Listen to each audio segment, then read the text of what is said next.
make sure that it starts recording. Anybody know any good jokes? Anybody know any bad jokes? Oh! Everybody, if you're here, you should totally watch Jimmy Fallon tonight. Once the show's done, I think it starts at 11:30 Eastern. I don't know when it starts in other time zones. I think it's 11:30.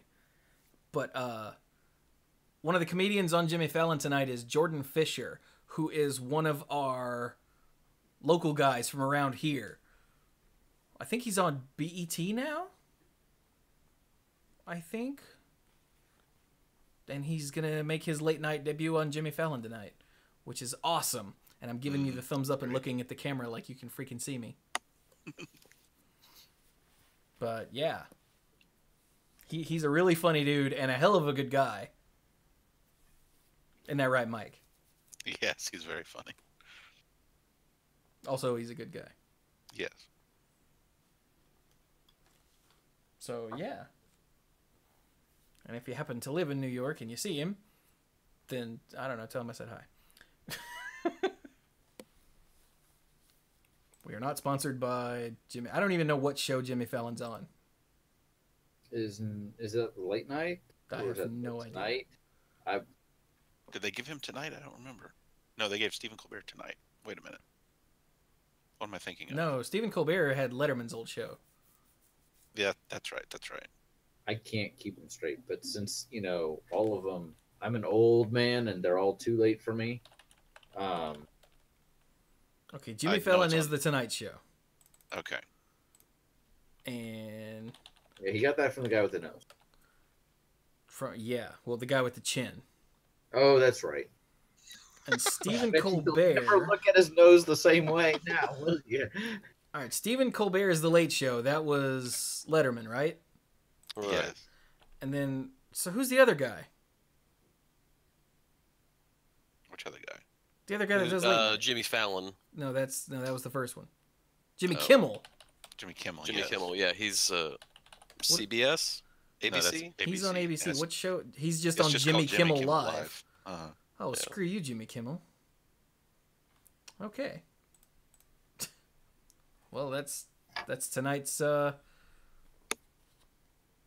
late night talk show podcast.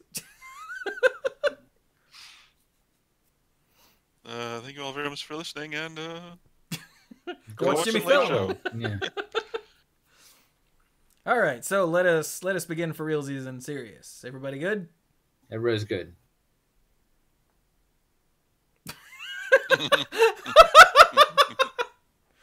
Sorry, I just saw Nerd Sodas in the chat. Screw you, Jimmy Kimmel is the name of this episode. It is not, but close enough. Okay, here we go for real.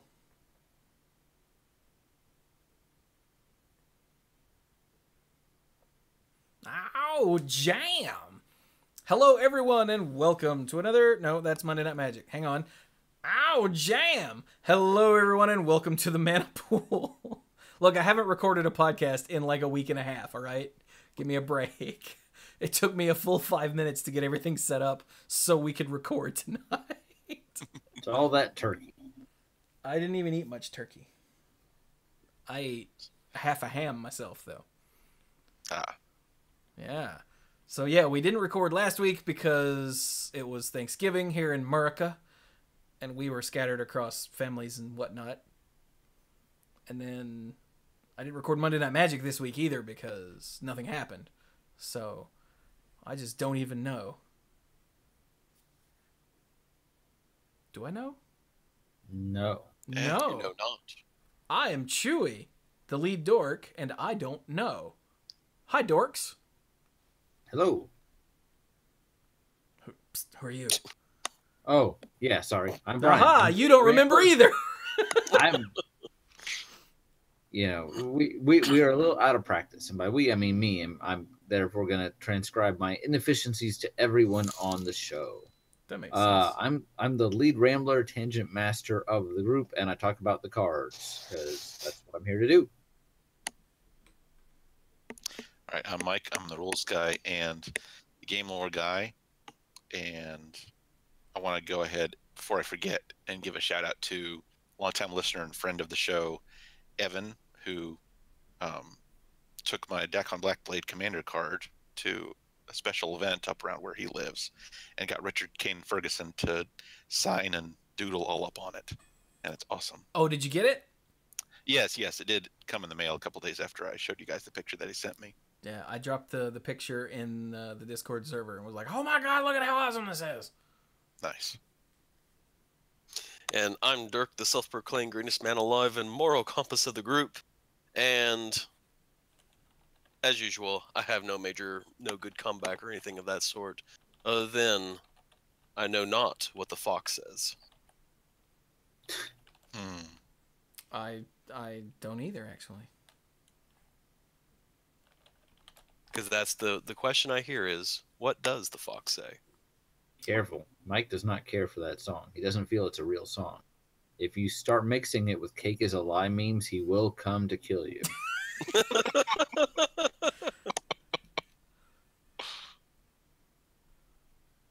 I don't get it. Also, by the way, there was a sound that you heard while Brian was talking, I think, or right before, or something like that.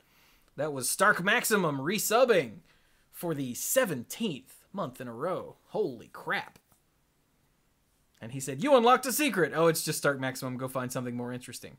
But then he goes, "Oh, wait, subs don't make the Zelda sound." So his joke made no sense. But I thought it was funny, damn it. I like it. I love a good Zelda reference. Do do do do. Oh, it's the compass. Yay. I like the compass. You are the only person. To ever say that. Ever. Oh my god. Oh my god. That reminds me. Big news. Nintendo has changed its YouTube policy. Okay. So before, I have been boycotting Nintendo ever since I started YouTube. So here's a quick little story. I started YouTube way back with the intention of playing through the original Legend of Zelda and Super Metroid and Super Mario 64. 3 of my favorite games ever, and probably Link to the Past too. Let's be real. That's my actual favorite game. But I was going to play through those games on YouTube because they have a deep meaning to me, and I love them so much. And that's like why I started YouTube. Well, that was the first thing I wanted to do when I started YouTube. And then I found out that Nintendo sucks. And Nintendo will, if you do like Let's Plays of their stuff, they will swoop in and like take the monetization from you. Mm-hmm. Because But they've changed their policy? they think they're entitled to it. But if you sign up for their affiliate program, they'll only take like 30%. Or wait, no, they'll let you keep 30% or something. I don't remember now. I just remember that even though I make no money off of YouTube, or extremely little money off of YouTube, I just decided, you know what? No. And I swore off Nintendo. All Nintendo things. All the things. And over the years, I've seen people lose their mind about like the NES Classic and the Super NES Classic and the Switch and Breath of the Wild and Mario Odyssey and freaking new Smash Brothers, and I just had to sit here and go, I don't care. Because since the company that I've loved since I was, I don't know, 7 or 8 when I started playing games on our NES, since they decided that they were entitled to my money, my principals wouldn't let me just no. Yeah. And I have no interest in playing Octopath Traveler of Pinball Witch, but thanks for the thought. I don't have time for gazillion hour JRPGs anymore. I just don't. But anyway, yesterday, last night even, they tweeted an update to their policy that said, okay, now we're going to come in line with the mid-2000s finally. And yeah, you can do Let's Plays and stuff. Which means I have no reason to hate Nintendo anymore. Which is great, because I I had this long, like, heartfelt Twitter thread that I typed out on my phone through tears last night because Nintendo has been a part of who I am and what I do since I was a wee little thing, but principles, and I couldn't enjoy what they do anymore. Mm-hmm. And now I can finally stop hating them. There are probably many other reasons to hate them, but that was mine. So, oh, and look, JT dropped it in the chat. Oh, thanks, buddy. So, yeah, now, not in the near future, but expect playthroughs of The Legend of Zelda here on Twitch, which will then go to YouTube, and Super Metroid, and Mario 64, if I can ever figure out how to do that last one. Mm-hmm.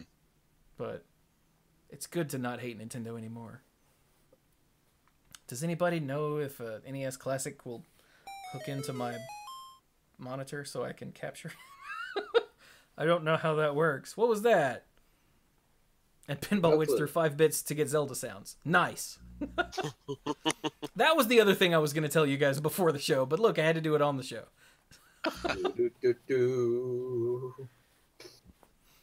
So I knew there was something else. So yeah, that's just a little update about what's going on here. But this episode is about magic, because this is the Mana Pool, where we talk about magic. Sometimes only tangentially, but it's still magic.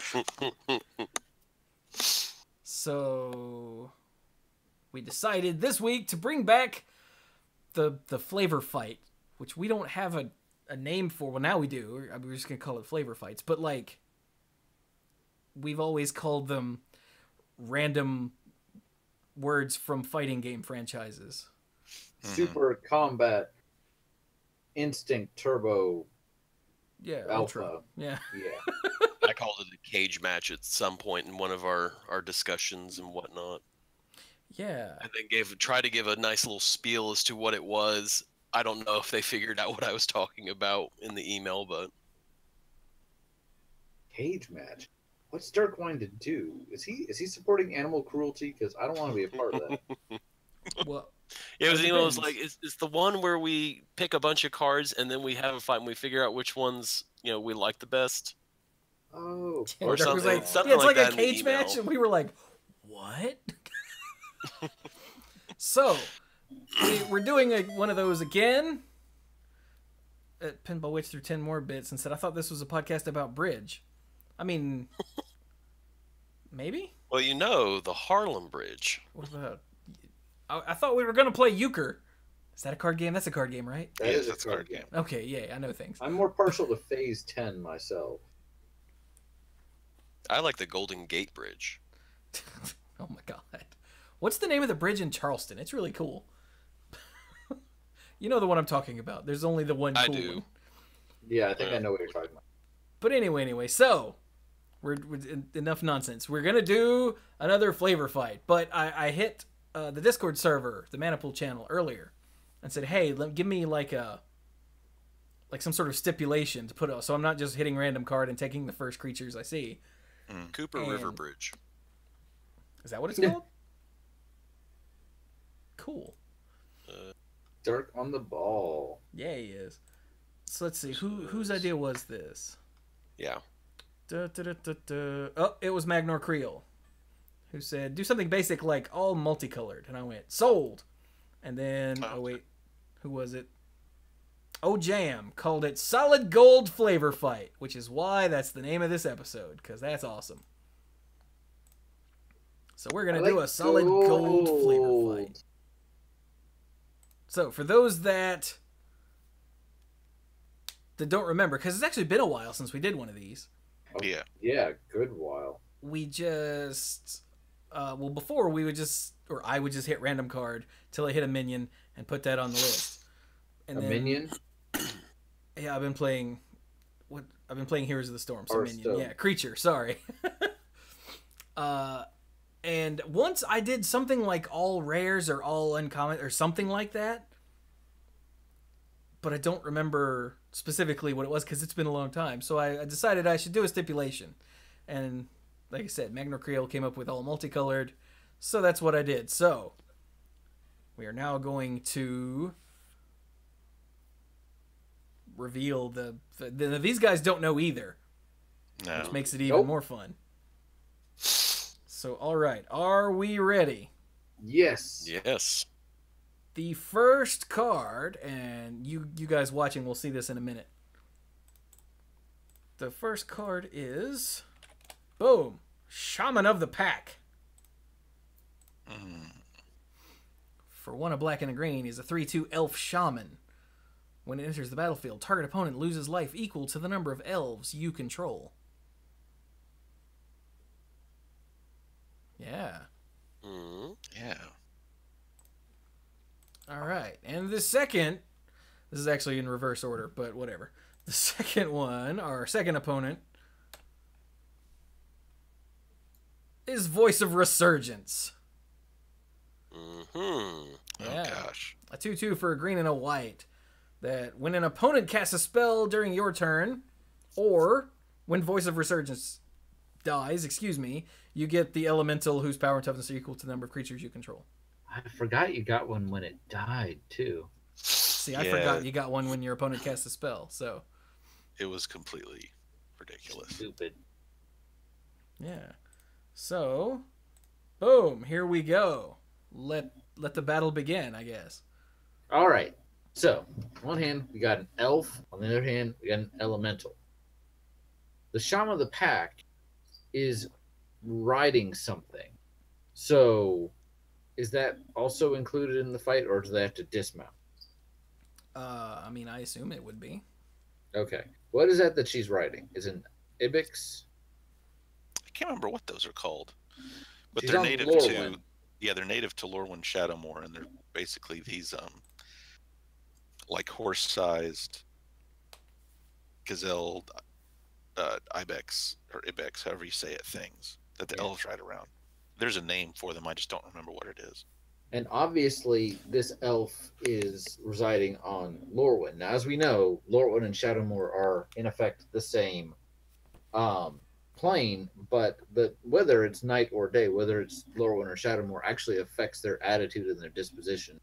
So, while it's in Lorwyn, the elves are fairly haughty. They're very concerned with appearance. They're all about the hunt, but it's not like, the gruel, like get down and dirty, go beat something up and eat it kind of hunt. It's more of like kings on horseback sending out the dogs and, oh, let's go kill something kind of, wow, my accent's terrible. But, that kind of like pristine upper class kind of hunt.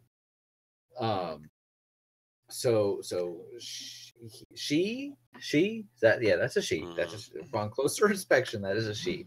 It will certainly be, a force to be reckoned with, but maybe a little more protective of her features than someone that's a little more bare knuckle fighter. Because getting roughed up for a Lorwyn elf, breaking your horns or getting scars can actually result in some serious social consequences for you. So she may not want to be like, again, like bare knuckle kind of thing.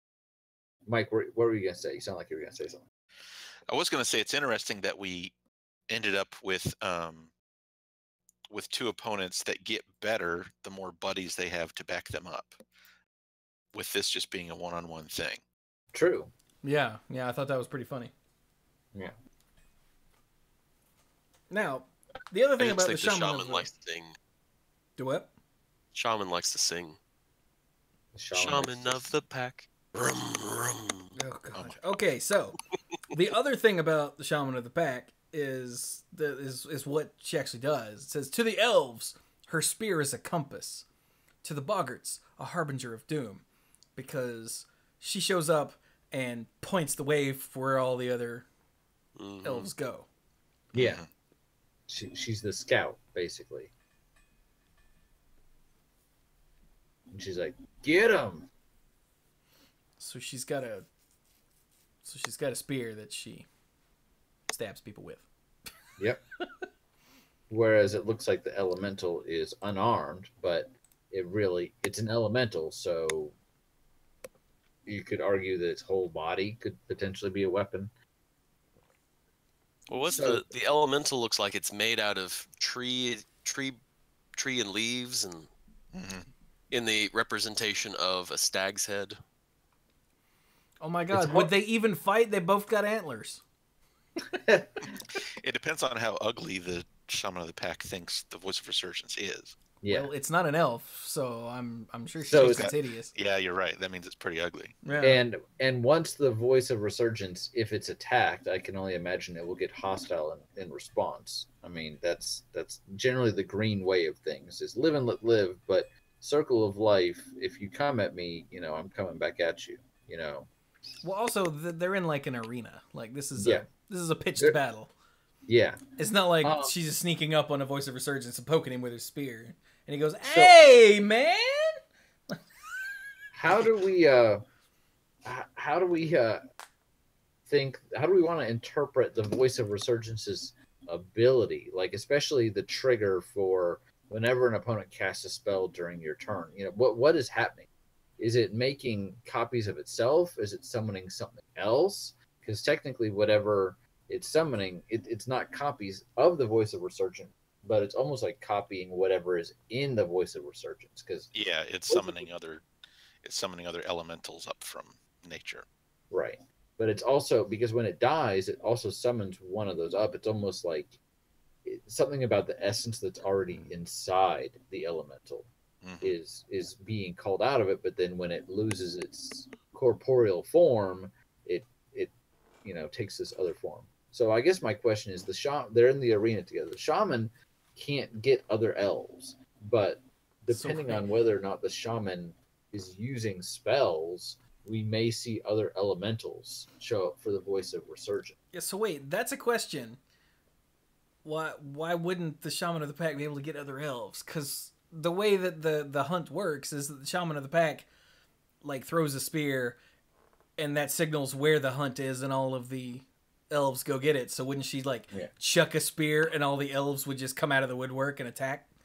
Or is that going too far? This has whatever rules we want it to have. Exactly. I guess the question would be, how easy would it be for the other elves to get to wherever we've put these two? If we've kind of like thrown these two into a pocket dimension to just see what happens, then it's unlikely that other elves are showing up unless this shaman is actually a summoner.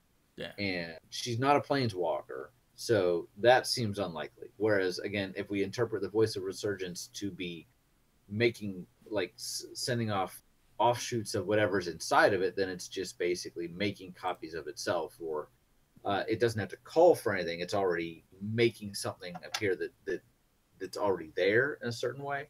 Mhm. So I would draw a distinction between the two. I think it's also an important point that the shaman of the hunt is an experienced hunter from a place where there are bunches of weirdo elementals roaming the wilds. True. One thing I would like to throw in there as well is when you think of a shaman, what does a shaman do? In Magic, shamans Well, no, are just in general, because magic, it's a variety of things.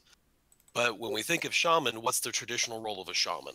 Well, thinking about shamans especially and I don't want to sound racist or anything, my limited knowledge of shamans in some cultures, including I believe Aztec culture, possibly Native American cultures, they're a central figure that is in tune with the afterlife, or with spirits, or with unseen elements. Right?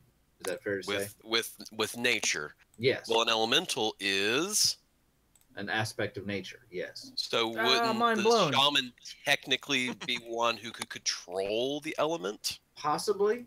Okay. But keep in mind that we're still approaching this. I like where you're going with this, but keep in mind the disposition of this particular elf and what this elf has been raised to do.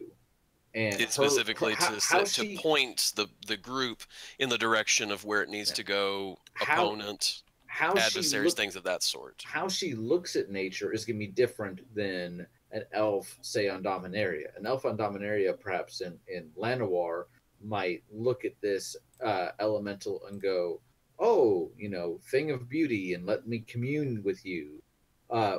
Is it possible to argue that the shaman of the pack will look at this and go, "Oh, you're a piece of nature that I don't like. I need to cut you out." As far as a difference in attitude. Mhm. But So in Dark terms of Races her and shamanistic abilities, Yeah. hers is to be able to use the spear to find to guide the group towards opposition. Thus Well, the comment of spear is the compass. To the Bogarts, it's a harbinger of doom because she leads the group towards her adversaries, sort of thing. yeah. And it's interesting you raised the question of would she be able to control the voice of Resurgent?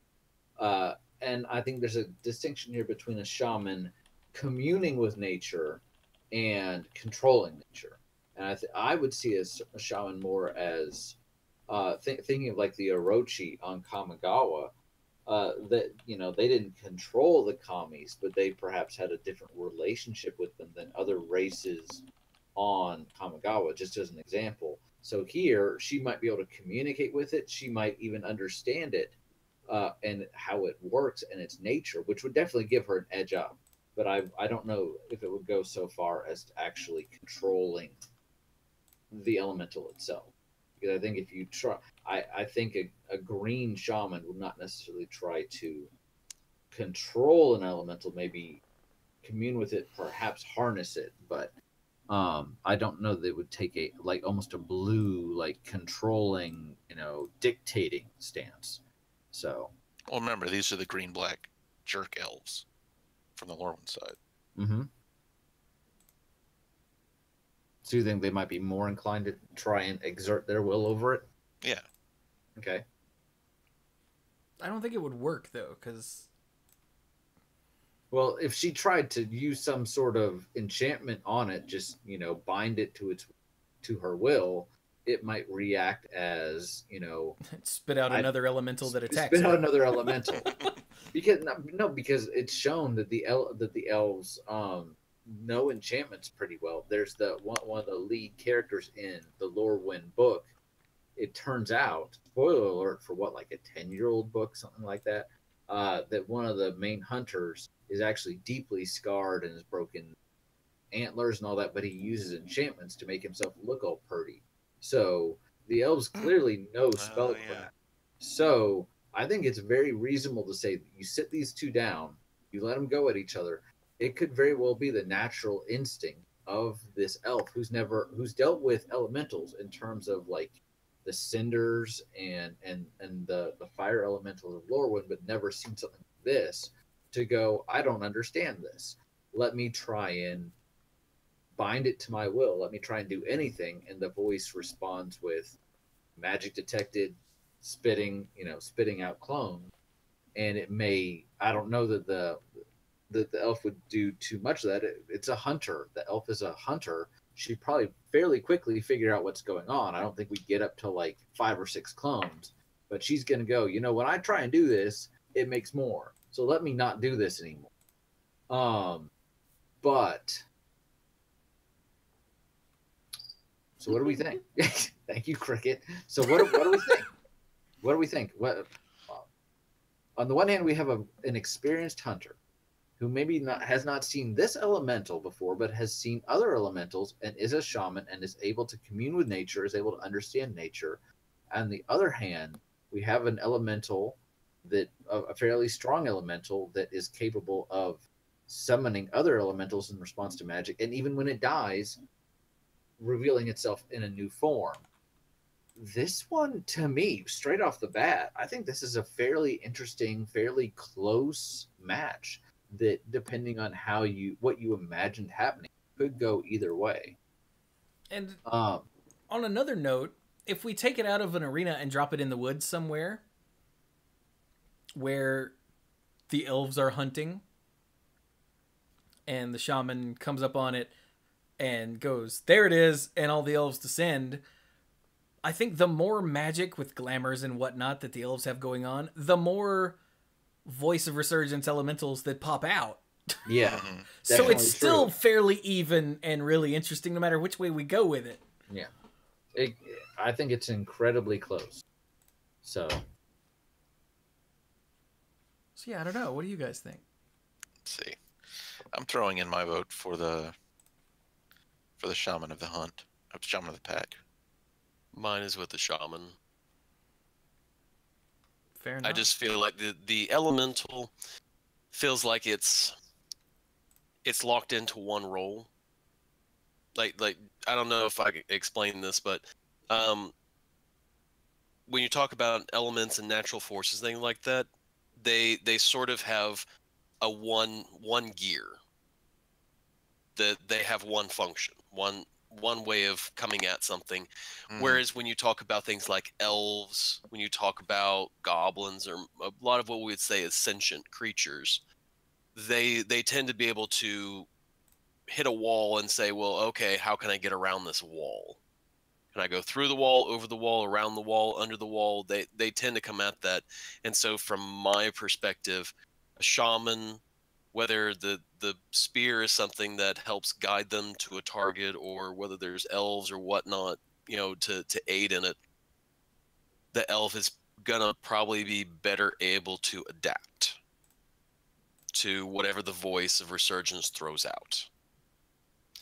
So what if it makes extra copies? Okay, then you have additional problems you have to worry about, but you can come at them at a different way. If you've got a lumbering zombie coming at you, okay, you have a problem, but there are different ways to come at that problem. Not to say that the voice resurgence is a zombie, but I mean, that's sort of how I feel that you can come at this. The shaman, I feel like, would be able to adapt, whereas Whoa. elementals seem to have one gear. Nobody heard that. Yeah, they seem to have more of an animal level intelligence. A very smart Right. animal, but still. Yeah, I mean that we've seen tons of elementals in Magic, but they have one job. They do one thing. They do the one thing really, really well. But that means that if someone sees, oh, well, they do this, well, I can denote that by this, then it doesn't matter. The elemental will lose every time. Mhm. And so that's how I feel about the elemental, is that it's good, but I feel like the shamans would be better able to adapt, whether on an ibex or whatnot. Intelligence has a bit of an advantage. Mhm. What do you think, Chewie? I don't know, man. I can still see it going either way no matter what the scenario is. And since Brian had to step away, it looks like we're going to call this for Shaman of the Pack, because both of you went, yeah, Shaman of the Pack. And I really like everything Dirk just said. That's a thing I hadn't thought about. Voice of Resurgence is just essentially power that walks around and hits things, where Shaman of the Pack thinks and... Well, even if you just look at and again, this is not what this is all about, but you just look at what the card does. The thing in the card is that, okay, you make more things. But again, the shaman says, okay, make more things. That's great.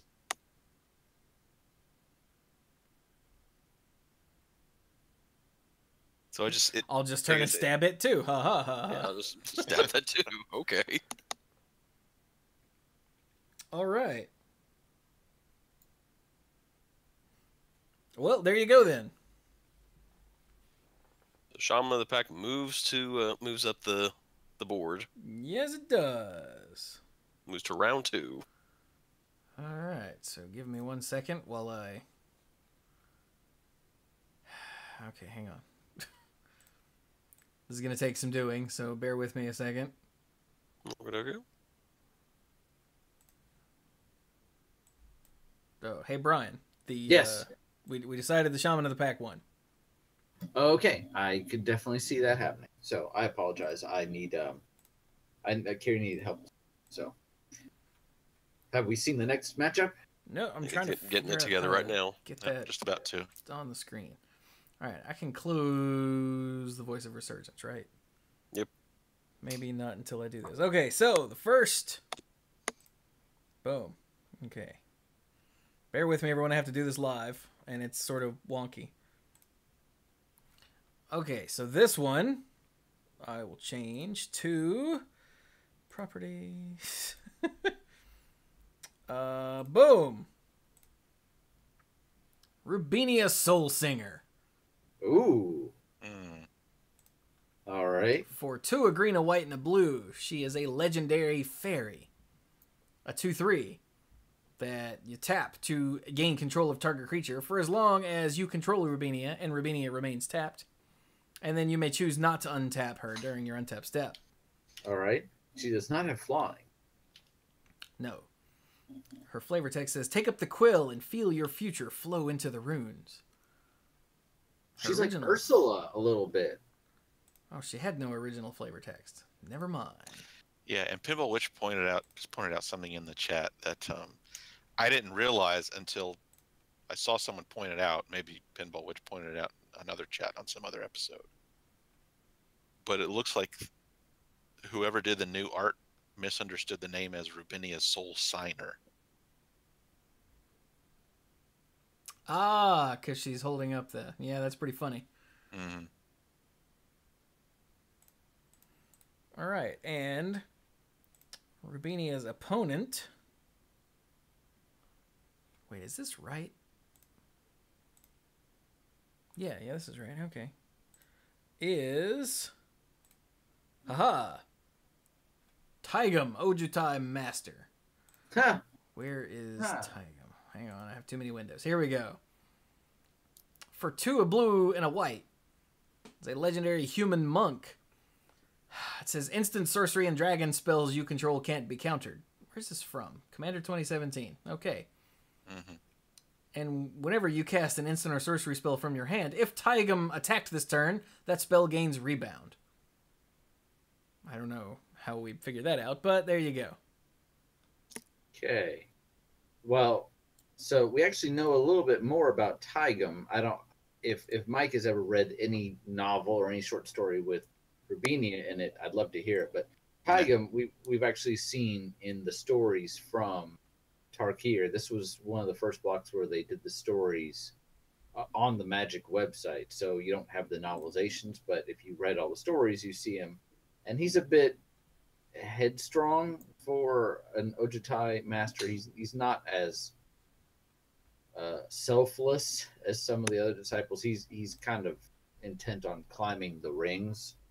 But he's still recognized as one of the masters. And basically, once Narset is appointed to the highest position besides Ojutai, she's kind of reached the pinnacle of her career, and she realizes there's nowhere else for her to go. There's no new discoveries, and that actually causes her spark to ignite. As soon as she leaves, I think that Taigam is basically appointed to where she had been. So he's kind of the top-ranked Ojutai other than, well, Ojutai. Mm-hmm. So he's a bit self-serving, but he still knows the arts really well. So he's fairly in tune with himself. He's fairly in tune, not to the same extent with nature as like a shaman, to contrast with what we were just talking about with the elf. But Ojutai are, what would you say about Ojutai clan members in general, dragon disciples in general? Just they're what is it that distinguishes them from some of the other followers of Dragon Tarkir? Anybody? They're a lot more measured and controlled. Okay. Nerd Soda says they're punchy. Yes, they are punchy. They're the kung fu type of monks. Yeah. Oh, okay, so Karazim with dragons. Got it. Yes. Controlled, self-aware. And so essentially, a lot of them, their location is in the mountains, isn't it? Yeah, they live up in the mountains. So here's the $1,000 question. Obviously, Rubinia tries to take control over the creatures. Do we feel, because this really makes or breaks this matchup, I think, do we feel that she would be able to exert any of that control over Taigam? That's a good question, because being a master monk, especially a master monk in the Ojutai clan, he's going to have a very, very disciplined mind. True, but it also depends on how she takes control. Yeah. Like, if you're looking at the art, what if she takes control by offering you something in return? Yeah. And you said Taigam was very ambitious. Headstrong. Yeah. Well, he was. See, I don't know how much of that ambition carried over into the new timeline. Yeah, in the old timeline, he was ambitious enough to become a traitor and join up with the Sultai. Oh, But- that was the Yeah, okay, good point. But it may be that I'm sure he still has some of that. I mean, that's why he's one of the head honchos. But so if I don't know if it's Rubinia the same degree as in the non-dragon timeline. So if Rubinia kind of pulled a Faust, or who's the devil in Faust? Mephistopheles. Mephistopheles. Yes, him with the chain. And said, I can show you things that your dragon masters can't. All you have to do is sign on the dotted line. That could be interesting.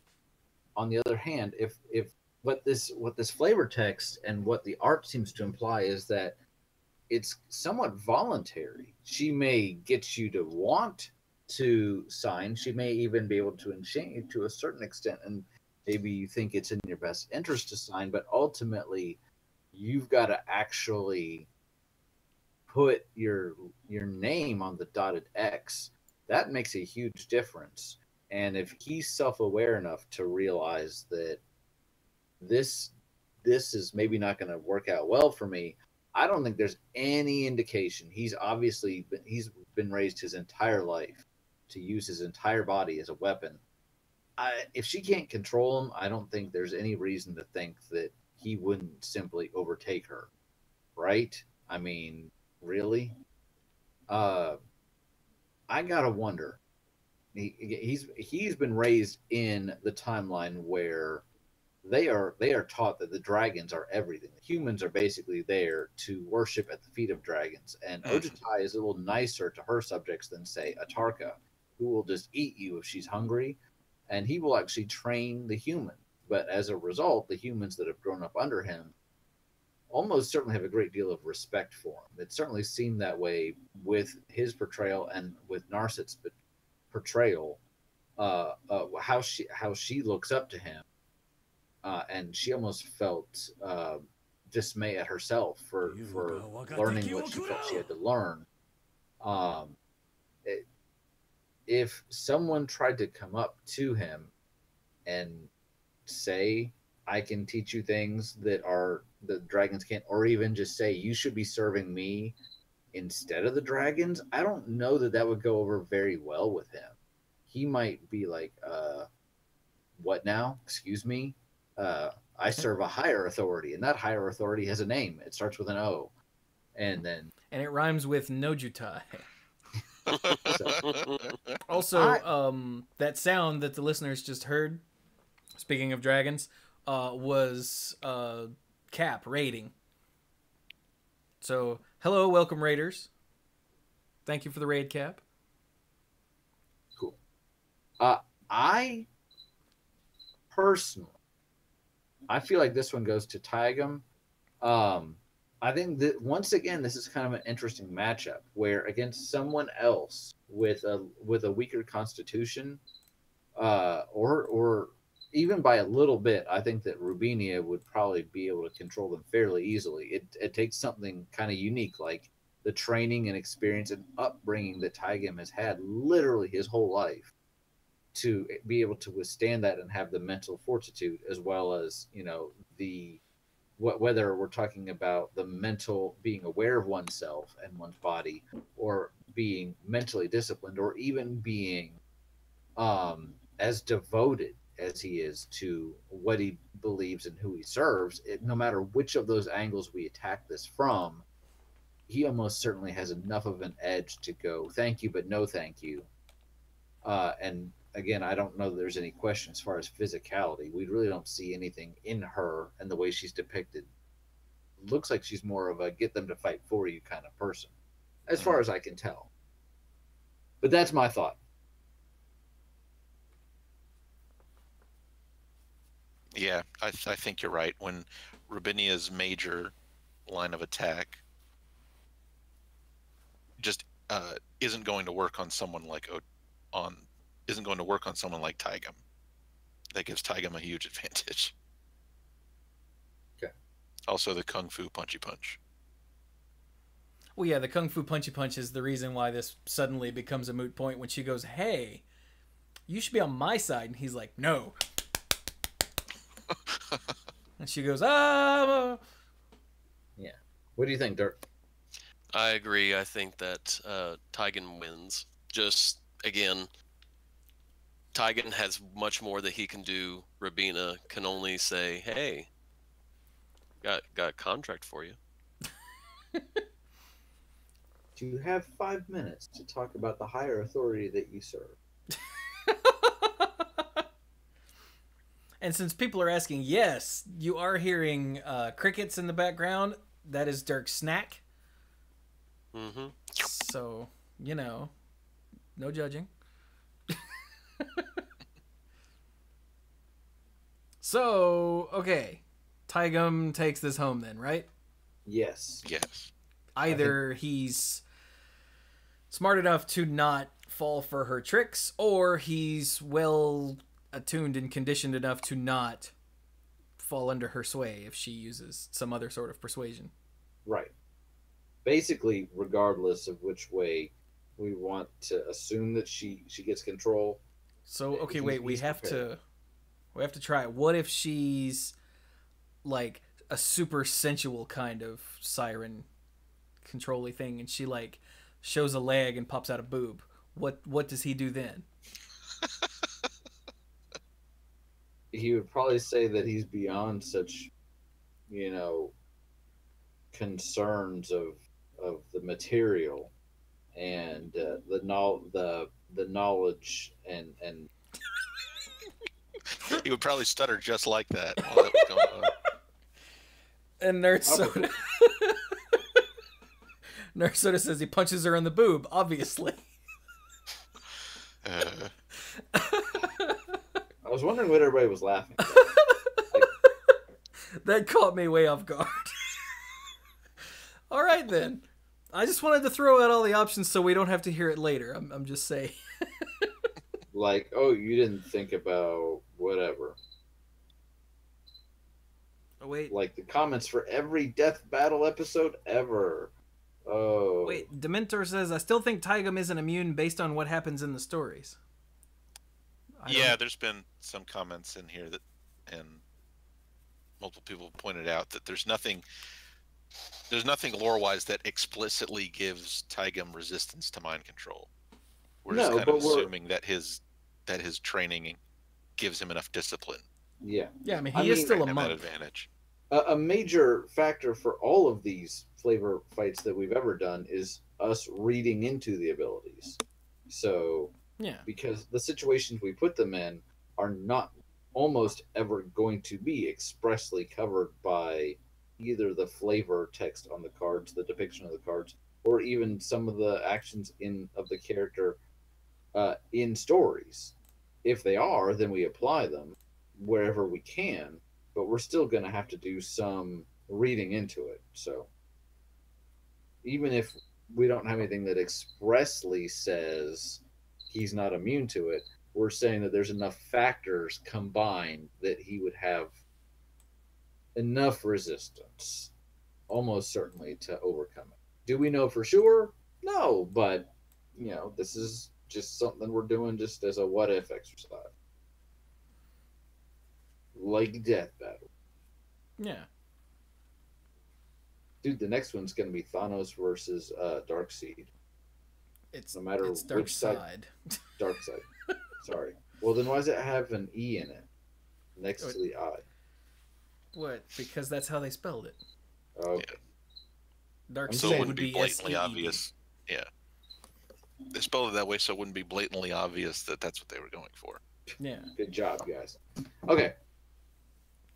Okay, so we've got Shaman of the Hunt, Shaman of the Pack, and Taigum both making it to that'd be the semis.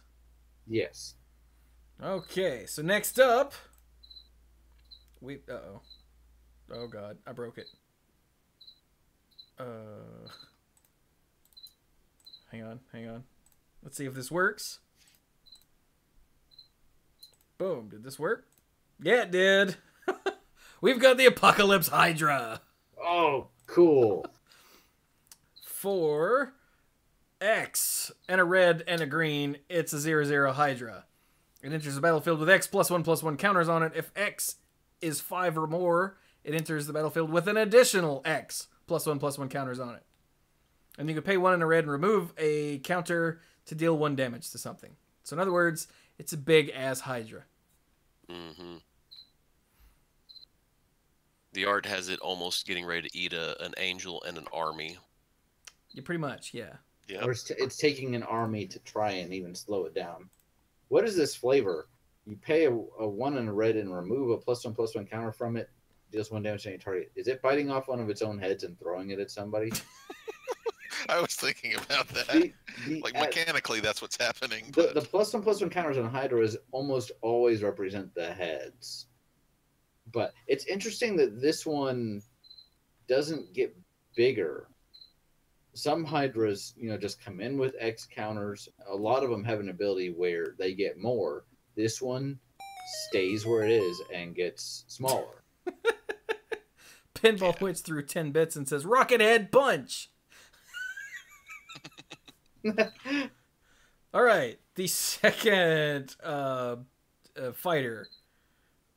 Well, technically second and third. Whatever. It's Tabor and Lumia. Oh. Ooh. And this is a bigger... Wait. It is actually just bigger. The art. Hang on. Oh, you're right. It's a larger There we go. card. Okay, I found a different version. That's not bigger. That was really weird. So Tabor and Lumia for 2, a blue and a red, are human wizards. 3/3. When you play a blue spell, target creature gains flying. When you play a red spell, deal 1 damage to each other creature without flying. So, Which the Apocalypse Hydra does not have flying. That is true. So if there are any red spells, the Hydra's going to be taking some damage.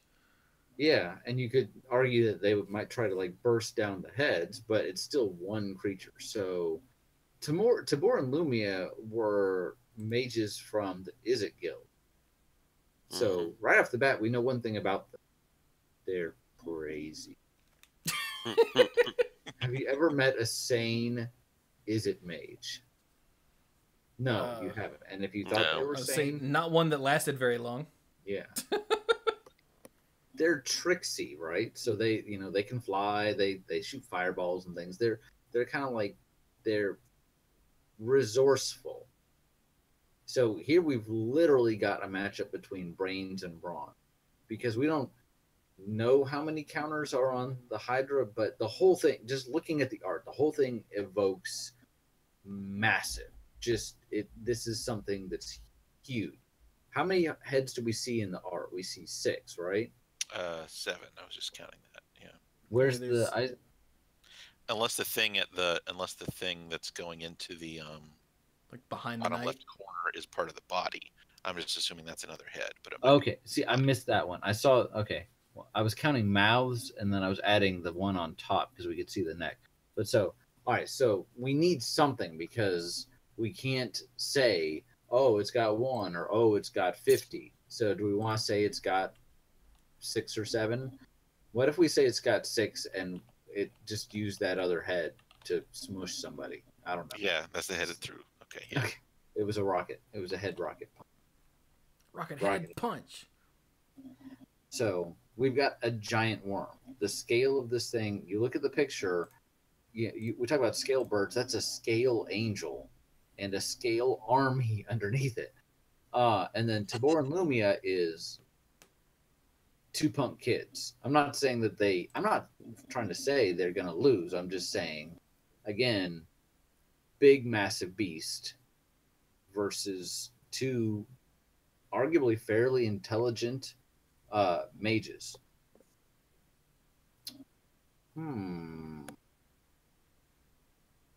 As to Fayen says, who says that it's either got 4 heads or 10 heads, it could have started out with 10 and then or 8, and it's just lost some along the way. So no, it would have to be 10, because if X is 5 or more, then it gets extra. So no, I got you. I'm saying that at one point it had. Oh, I got you. So it had 10, and somewhere along the way, maybe it's led a hard life. I don't know. It's clearly got more than 4. So Yes. Look, this is a flavor fight here. We're not Yes. we're not like No, digging hard into the card mechanics there. I listeners. understand, but I think it's important to try and tie down, how big this actually is, because it would be very easy to say, "Oh, it's got 50 heads, it wins." So, 'cause I had 50 mana lying around, or 25, or whatever it took. I don't know. Yeah. So, Dirk, what's your gut instinct say about this? I'm thinking Hydra. Any particular reason why? Because it's a gigantic monster, and these two are little bitty people. That's a good point. I'm pretty sure if Godzilla came knocking up, I'm Whoa. pretty sure there are tons of movies that show that it don't matter how many things you throw at Godzilla, Godzilla will win. Yeah, if the Apocalypse Hydra knocks you up. Wait. Let's rethink this. That's a different horror movie. Throw out Mecha Hydra. Apocalypse Hydra goes. Oh my. Mike, what are you thinking? Mike's like, I was hoping you wouldn't ask me. yeah, I mean, we try not to just say, "Oh, the big creature wins," because it's bigger. But this isn't just a big creature; it's an extremely big and very wild and highly dangerous creature. Yeah. And Tabor and Lumia might be skilled wizards, but not like super duper. Yeah, I think it might be a little more evenly scaled if it was like, say, Apocalypse Hydra versus Niv Mizzet. Then Oh, yeah. Yeah. I have been kind of stretching this out a bit, but It's not quite to the level of Godzilla versus Bambi. because Bambi here can fly and shoot fireballs and dance around it for a while, but eventually it's going to throw a head at it, right? Yeah. Well, and this thing has heads to spare, and at some point, I just feel like they're gonna get unlucky. Here's the other thing, and I think this is an interesting angle to look at it. Both of them, we're talking about, both of them have multiple intellects at some point. Even if the Apocalypse Hydra has like a hive mind, it's still got multiple heads, multiple mouths to use, right? And Tabor and Lumia, there's 2 of them. So if you want to look at it, both of these are almost like 2-in-1 teams. The difference is when the Apocalypse Hydra loses a head, or even half of its heads, it's still got like 3 or 4 heads to go, and each one It's still got a can bunch of operate. heads. I feel like when Tabor and Lumia, the way they intersect, if one of them were to go down, I don't know how easy it would be for the other one to compensate. And so I think that if we assume that, and I'm giving Tabor and Lumia a lot of leeway here, but assuming they could do any damage at all, the Hydra could make it up. Whereas if the Hydra deals any significant damage to them, they're just going down. Does that make sense? Yeah, and you bring up an interesting point. In a war of attrition, the Hydra wins. Yeah. Like, if this fight goes long, the Hydra wins. Yeah. So I think it's interesting that we on both sides, and I love how sometimes the random matchups here can make for some really compelling discussions. Even though I'm just going to say I think, and it sounds like everybody's on the same page, the Hydra wins. There are enough common elements here that it doesn't feel completely pointless to talk about it, but because again we talked about separate components, heads, blah blah blah blah blah. But in the end, massive. It's an apocalypse Hydra. It's not like a backyard ditch Hydra. This is an apocalypse Hydra. So, yeah. Thanks, Cricket. Oh my god. So yeah, Hydra. Yeah. Hydra. Yeah. Yeah. All right. Apparently, I accidentally closed the apocalypse. Okay. Oops. Good. Okay, let's. Did Pinball Witch just throw some bits at you? She did. She said, "Backyard Yeah. Ditch Hydra is my new band name." Oh, that's pretty good. All right, one more. One more in Before the quarters. semis. Not that I can. Oh, here we go. There's a reason I can't find the right. Another reason I wanted to stretch it out, and Mike hit on this, was we try very hard not to go, oh, look, that one's massive, it wins. Because that's just kind of boring. But Mhm. every now and then you get one that's just so, I don't want to It's say hard. David, It's hard to yeah, to I don't come want up to with say, a well, it's Yeah. this and this. It's very hard to sometimes justify the two. One is most We're- definitely going to win. yeah, we're not talking about David versus Goliath, because those are both people. We're talking about like David versus, Apocalypse Amount. Hydra. David versus Behemoth. yeah. Ugh. Okay, so here we go. Our final quarterfinal. We've got the Nemesis of Reason. Oh, nice. Screw you, Reason. For 3, a blue and a black, it's a 3/7 Leviathan Horror. And when it attacks, defending player puts the top 10 cards of his or her library into his or her graveyard. Words describing it fail. Pages relating it shrivel. Tales recounting it end.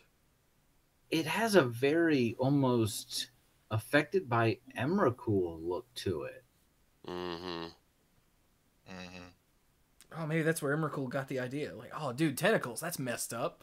I should do that. Oh, that's Brilliant. That made me think of something very interesting. So so this is from Alara Reborn. Yeah.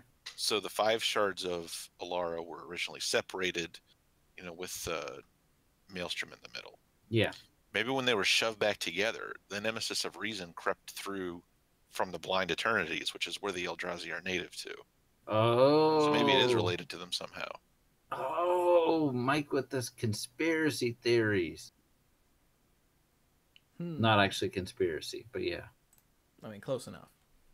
It's Shards of Alara. No, Alara Reborn. And it's Theory. it's a Leviathan horror. That's just Sorry. Because that would What then is bring that? up all the questions of all the horrors and what Magic is that on theory. the beach beneath it? I think I that's think those are just rocks. Okay. I was Oh, gonna say if okay. that's like a horse or something, then I'm like, ooh. But okay. All right. All right, and the opponent, and I'm really excited about this one. It's Sulkanar the Swamp King. Oh boy. Wow. Sulkanar the Swamp King for 2, a blue, a black, and a red is a 5/5 legendary demon with Swamp Walk, and whenever a player plays a black spell, you gain 1 life. Oh. Oh. Wow. God dang it, Chewy. Don't dang The it me. It last was one- just a random card, man. The last one was a little easier. Again, we can dance around it all we want. This. So, Mike, what is Sulkanar's deal? Like, is there lore associated with him? Oh, I don't know. I'm not I've had to clarify this before. I'm not the game lore guy in the terms of I know a ton about all the story. I know a ton about the game itself. Okay. All right. Well, we don't have any flavor text, right? Does any version of Solkanar have flavor text? I'm just trying to find. No. I don't think so. Okay. No. So he's a 5/5 for 5 at a time when that didn't happen, right? Like that Right. would have been silly. And he's a demon, right? He's now a demon at least. And Yeah, now he's a demon. He's a demon. He looks massive. We don't have anything to scale it with, but he's a massive demon holding a giant club that he probably uses to smash people with. And he's clearly tied into black mana. So once again, I feel like this is a little more of like brain versus bronze, but brain versus brawn. But the brawn here is a giant demon. The brain is not necessarily brain. It's more like, oh God, I can't think.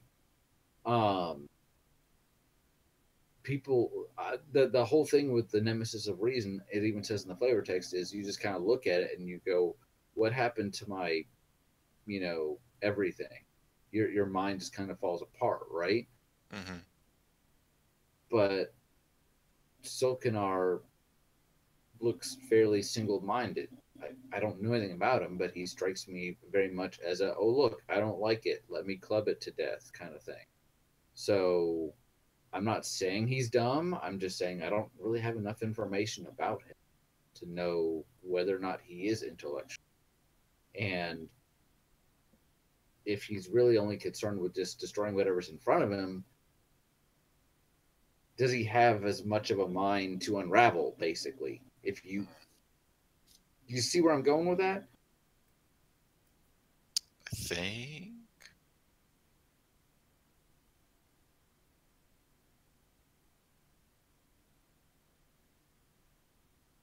I don't know. Dirk, what do you think? Dirk, you're muted. Sorry. I'm going to pull a technicality on this one. Uh-oh.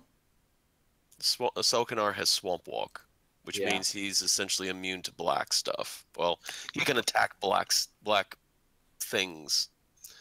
So the nemesis of reason, being a dark creature, is one that Solkanar could essentially come up and thump. The nemesis of reason can't block. Being a creature of darkness, I would assume is immune to another creature of darkness. So, for all of the horror and mind-numbing madness that comes out of the nemesis of reason, I feel like Solkanar can actually can stand up to it. And Solkanar has a big old club with spikies on it. A couple of people in the chat have mentioned that the nemesis of reason has like a scale forest in its art, so it's obviously big, giant. The issue I have with Solkanar is we don't really have that. There's no scale to him. He could be person-sized, or he could even be like 7 feet tall, or he could be 20 feet tall. Mm-hmm. Also, I'm looking at a bigger version of the Nemesis of Reason's art. That's not a scale forest. It's just some rock formations. Oh, just some spiky rock formation. Yeah.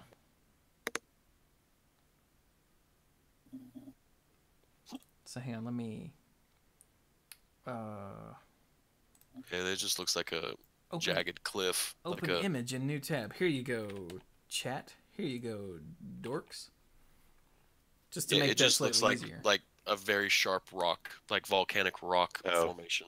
Yeah, and also there's a footprint on the beach. Oh, but the footprints don't go anywhere because whatever was looking at it is gone. But if we assume that's something relatively human-sized, he's not huge at all. He's big, but he's not like Apocalypse Hydra huge. Yeah, okay. He's like whale huge. Like killer whale huge, yeah. Yeah, so the Nemesis and Solkanar might actually be comparable size-wise. If like Solkanar is Hill Giant height or something like that. Nin Justin said that's the Black Blade according to his lore. I don't believe that at all. Okay, question: is that the Black Blade that Solkanar is carrying? If the Black Blade can change shapes, sure. It's a club. That's obviously a stick that he can hit things with. Okay, so that's a discussion going on as well. Who held the Black Blade first? First? I don't know. I don't know whether Dakon forged it or found it somewhere. Yeah, because I don't remember Solkanar having it. I thought Dakon was the first person to have it. So I'm wondering if that's some confusion. Because there's a big difference between club that's meant for beating things and the legendary sword that drinks the souls of the things that it destroys. So, Okay, let's just clarify. That seems like a reach. Yeah, I'm turning to the chat not basically to make the decision for me, but because I feel like I'm struggling with this one. There's a wiki. What? Fan says link. Yeah. Linker didn't happen. Yeah. Okay. Oh, damn it. It opened in that. Okay. Well, it opened in that window, so sorry. You know what? No, we're not going to open it in that window. That's dumb. Give me this window. Originally a benevolent nature spirit, Solkanar was twisted into a minion of the planeswalker Dihada.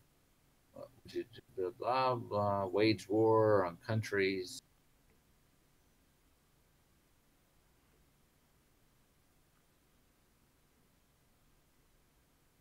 He constructed the unholy citadel. Good for you, idiot. But it's a giant castle walking on spidery limbs. He was given the Black Blade Dakon had forged for Dihada. When Dakon fought her, Solkanar served as Dihada's champion. He was defeated, however, and later Dihada tricked Dakon into becoming her new champion.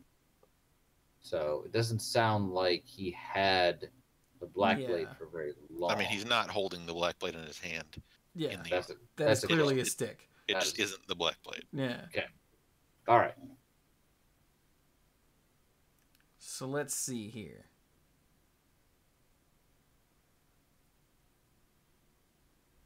Hang on. I'm still reading. I had no idea that there was a wiki entry and this guy had any story whatsoever. Which this is helpful for our purposes.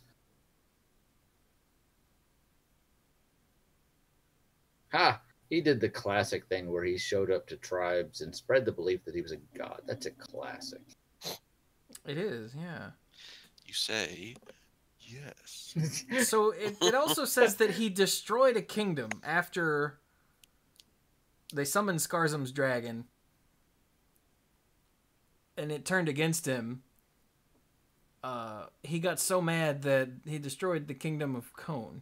Khone. Dang. Oh, this is from the Dakon Blackblade comic. Oh, okay, that makes sense. Okay, so let's look at this. Now that we know a little bit more about Solkanar, let's look at this from the Nemesis of Reason's point of view. Okay, It inspires madness, right? Yeah. That's what it does. It pops up and it goes full Lovecraft, and people go, "Ah!" and lose their entire... I can't say that on... They lose their mind, right? Yeah. Yeah. Solkanar is a demon. If the art is to believe, the person may even lose all sense of existence. There's a question of whether or not it ate the person that was on the beach, or that person just looked at it and went, "I am nothing now," and just wasn't there anymore. So, okay, Solkanar. So just based on what the card does. Right. Yeah. So when it attacks, you go, "Ha!" and you lose your mind, right? Okay. You glimpse the unthinkable. Yeah. Exactly, yeah. Solkanar is an evil demon who is apparently a bad mamma jamma, according to his story here. Yeah. So the question is, would he even care? Right. like if the thing jumps out and goes, would he be like, okay, and or would it actually affect him? I don't know. Obviously, he's very much in tune with black mana. That comes from his ability. True. Dirk mentioned that he has Swamp Walk. I wouldn't take that to mean that he's completely immune to black mana, but again, that ties into, you know, he's very familiar with. He's seeped in darkness, basically. Mhm. So he might look at something like the Nemesis of Reason and have a little more control over his mind being destroyed than the average Joe, or even someone that someone with some mental acuity still is going to look at that and go, I don't even, what do you do with this? Whereas he's just like, oh, hey, Bob. And the Nemesis is like, hi. Oh, I don't hi, know if Bob. I don't know. Chewy. I don't know if he would necessarily brush it off. Let's say, for the sake of argument, that it would have some effect on him. I think what we all agree on, though, is that he's going to have more resistance than most creatures. Is that fair to say? And for some reason, it just feels to me like a creature that's magical in origin. You know, the creature type is demon, but the story also says he used to be a force of nature, so he's also an elemental, if you think about it that way.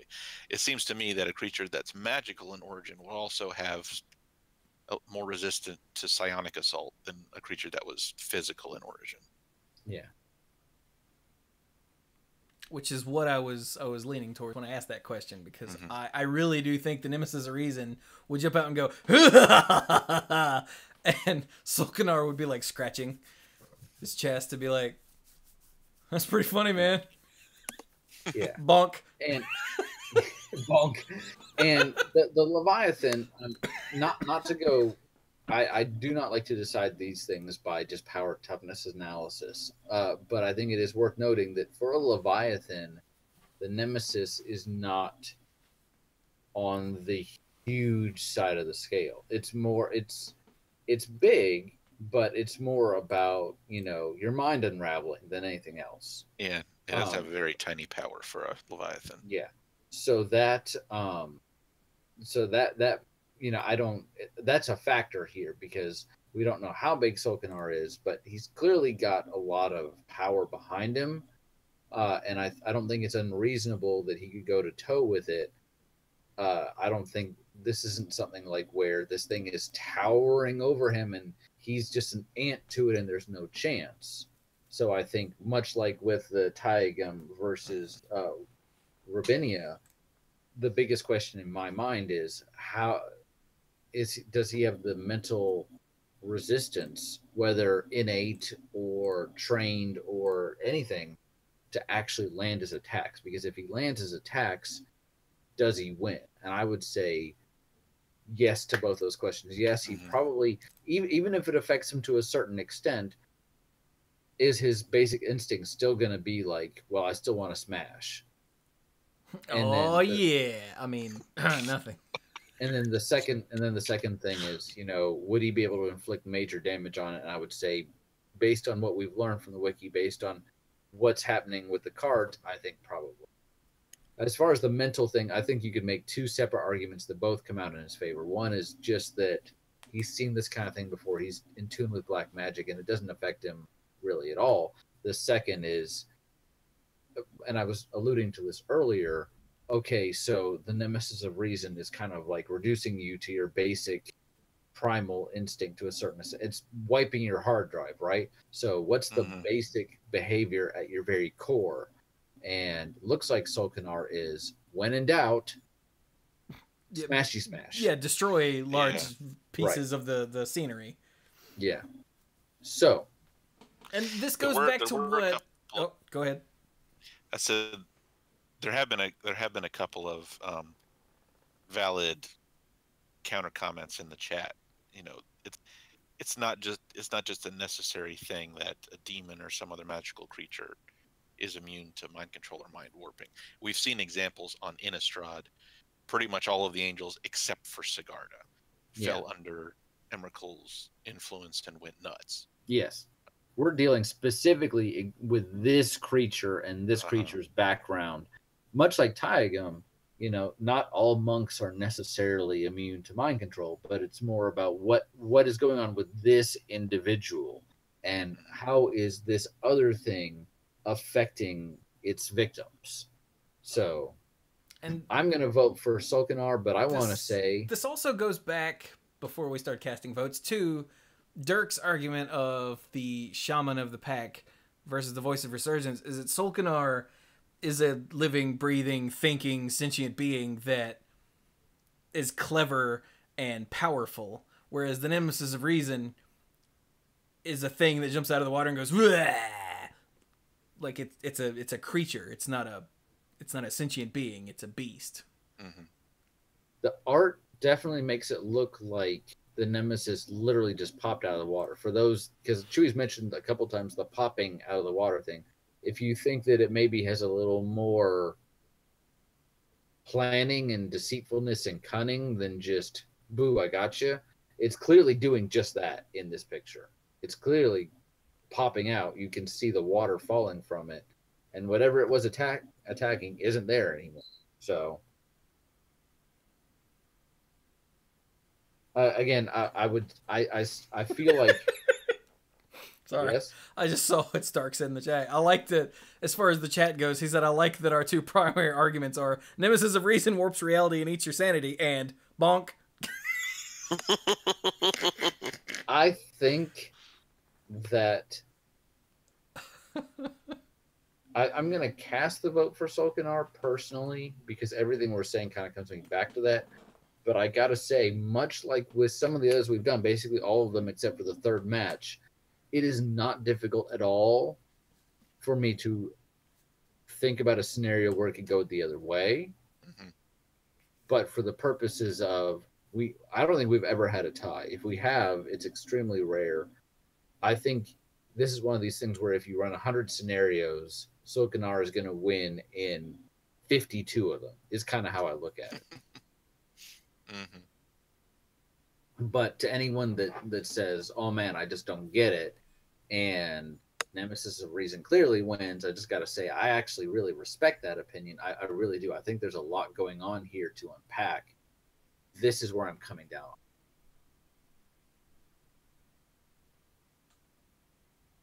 My vote also goes towards Sulkanar. Chewy? I mean, yeah. Okay. All right, Mike? Yes, but I would give him at least 60 of the 100 runs. Wow. Okay. All right. Nice. So if we plug this into the Monte Carlo system. So are we going to, well, all right, so remind us who our semifinalists are. All right, so hang on, let me whoop. So the semifinalists are Shaman of the Pack, Taigum Ojutai Master, Apocalypse Hydra, and Sulkanar the Swamp King. Are we going to mix and match these, or are we going to do the winner of round 1 versus the winner of round 2 and the winner of round 3? Well, that was going to be my next question. What do you guys think? Should I randomize this? Or should Standard rules, you go with the latter. I'm sorry. Tournament rules, it should be Shaman versus Taigum. Oh, Yeah, so like if we were setting up the bracket beforehand with everything you got, Okay. and we were East, just going west, down the north, list. south. All right then. So Okay. in that case, let me go back here. So now that means that our match is Shaman of the Pack versus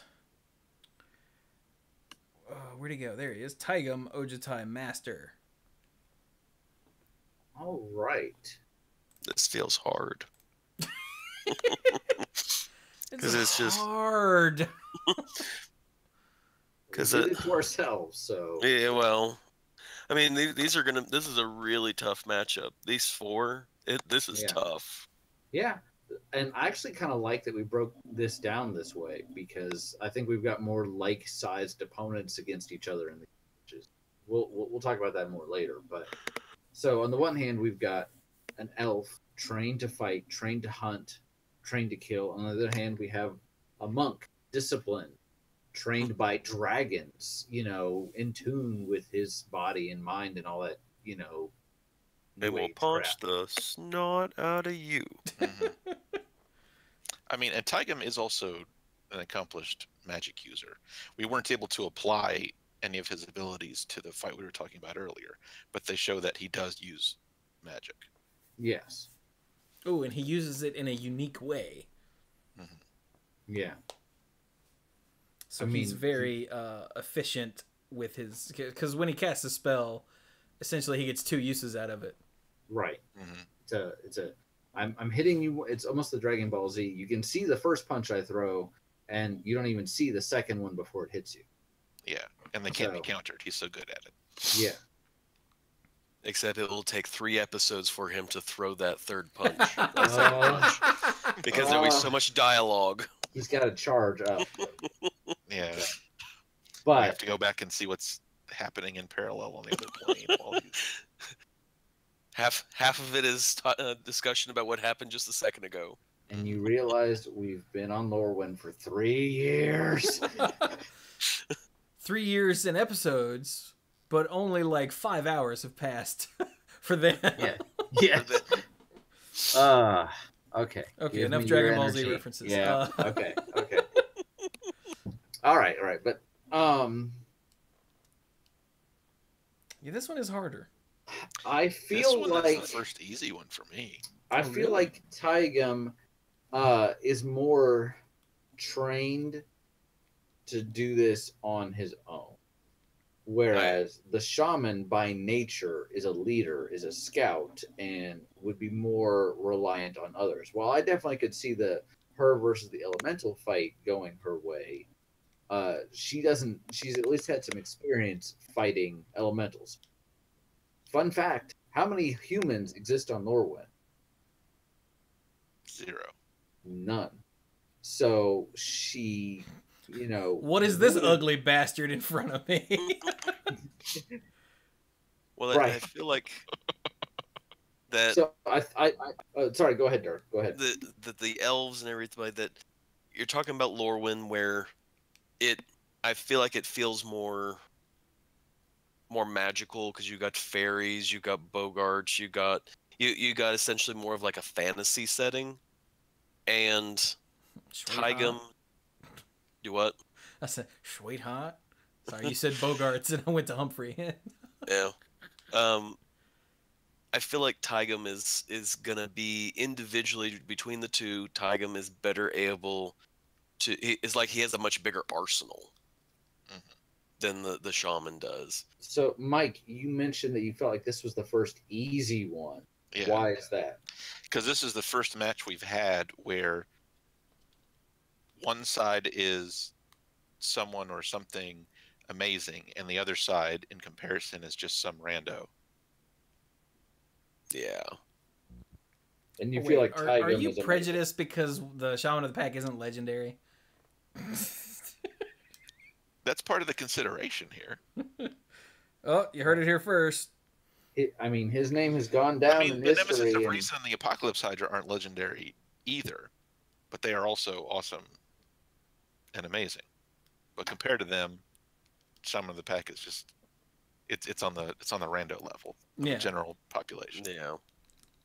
it's good she's good at what she does, but I'm still falling back on her whole job is get with friends and murder somebody. And Yay! Wait. and I'm sorry, and Taigam is better prepared and better trained to fight by himself. None of his abilities tie into I need a little help from my friends. Mhm. So Yeah. I vote Taigam. Taigam, Taigam. Chewy.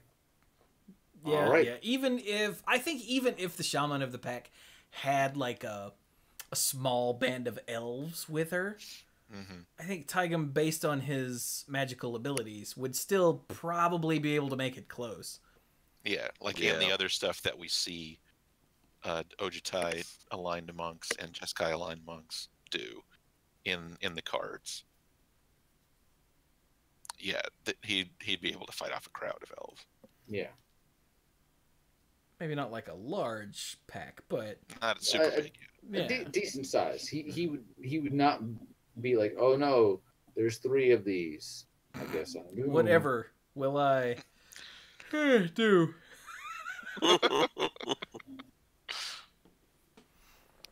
All right. So it looks like we're calling this one for Taigam. Sorry, Shaman of the Pack, but you are the weakest link. Goodbye. All right. So that means that our other match Whew, here we go. is the Apocalypse Hydra versus everybody's favorite. Where'd he go? Uh-oh, did I close it? No, it's right there. Why can't... What? Sokonar says, no, I'm not coming out. That's a Hydra. And he's not either. He's not listed in my windows here. Hang He on. really did take off. He's like, screw that. You, there had it me is. fight this, Computer you just had me- figured out who the winner is. you had me fight this Cthulhu thing, but you know. That was really weird. But no, there he is. Okay, so we've got Apocalypse Hydra versus Solkanar, the Swamp King. I don't...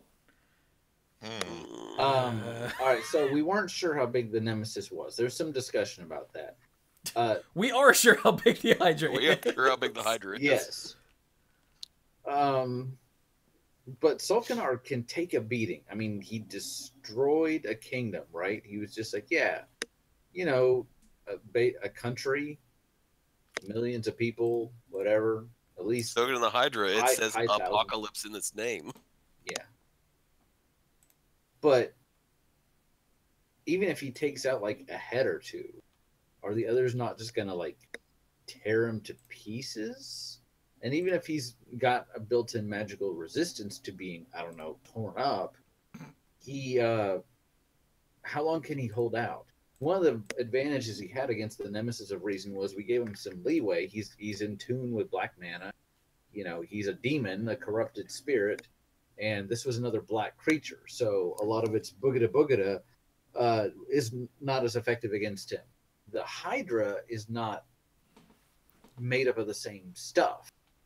Yeah, there's no black mana in the Apocalypse Hydra for him to feed on or be immune to or not Or immune anything. necessarily, but And you its know. main line of attack isn't boogada anyway.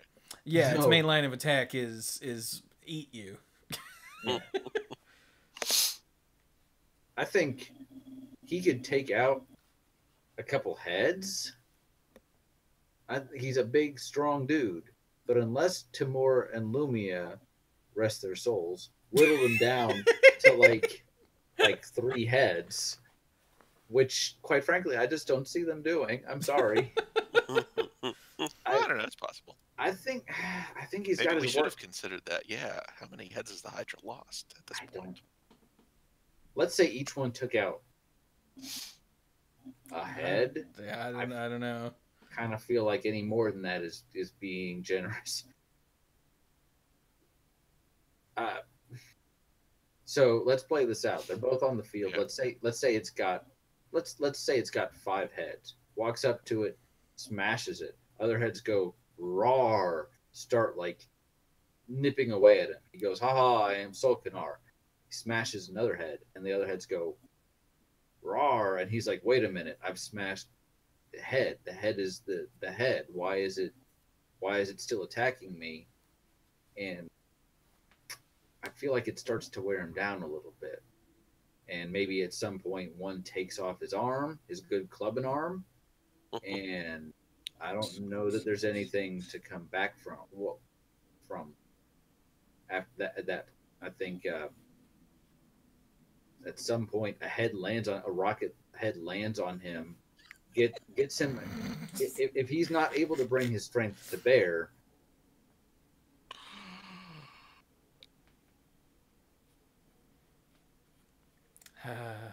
As much as I love Solkanar, like someone earlier in the chat said that, yeah, he gets eaten and then he beats his way out with his club, like he's the Savage Dragon or something. Except the Savage Dragon didn't beat his way out; he actually came out through the rectum of whatever the big thing that ate him. But still, Didn't that happen in the Disney Hercules movie? He cut himself out of one of the Hydra heads after he got swallowed. Yeah, I think so. Yeah, the sword I poked don't out feel and like whipped Sulcanar around. But how many times can you do that? Well, also with that particular Hydra, every time he lopped off a head, 2 more popped out, so he was Yeah. actually biting himself in the ass by doing that. Mhm. But I Herc think, wasn't real bright. I think honestly, if this was another Hydra, this would probably go worse for Sulcanar because it would keep getting bigger. The one advantage I see him having here is he's a big, strong, tough dude. There is some life gain involved with his ability. Now, the Hydra is not going to be casting black spells, so it's not going to be helping him out. And we don't see him casting spells. He's got a club. He might be able to cast spells. We don't know. But I'd argue it would probably take him a little while to get eaten. The question for me is most Hydras, when you beat them down, they keep getting stronger and stronger. This one doesn't have a way to regrow heads. But it also doesn't lose heads necessarily unless it does it willingly. Mhm. He might not actually be able to lop them off with his club. Well, that's talking in terms of game mechanics. Yeah, okay, that's true. Yes, he's more than able to bash a head in with his club Yeah, okay. and make it stop working. Good point.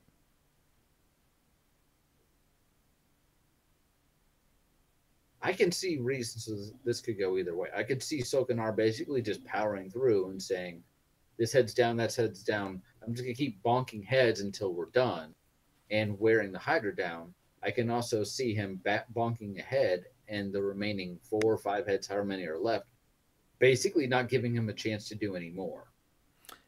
Because right from the outset, the Hydra has a head advantage. It has more of them, you know? And each head has a mouth, and each mouth has lots of teeth. It kind of outnumbers him 1-to-1, and it still outnumbers him.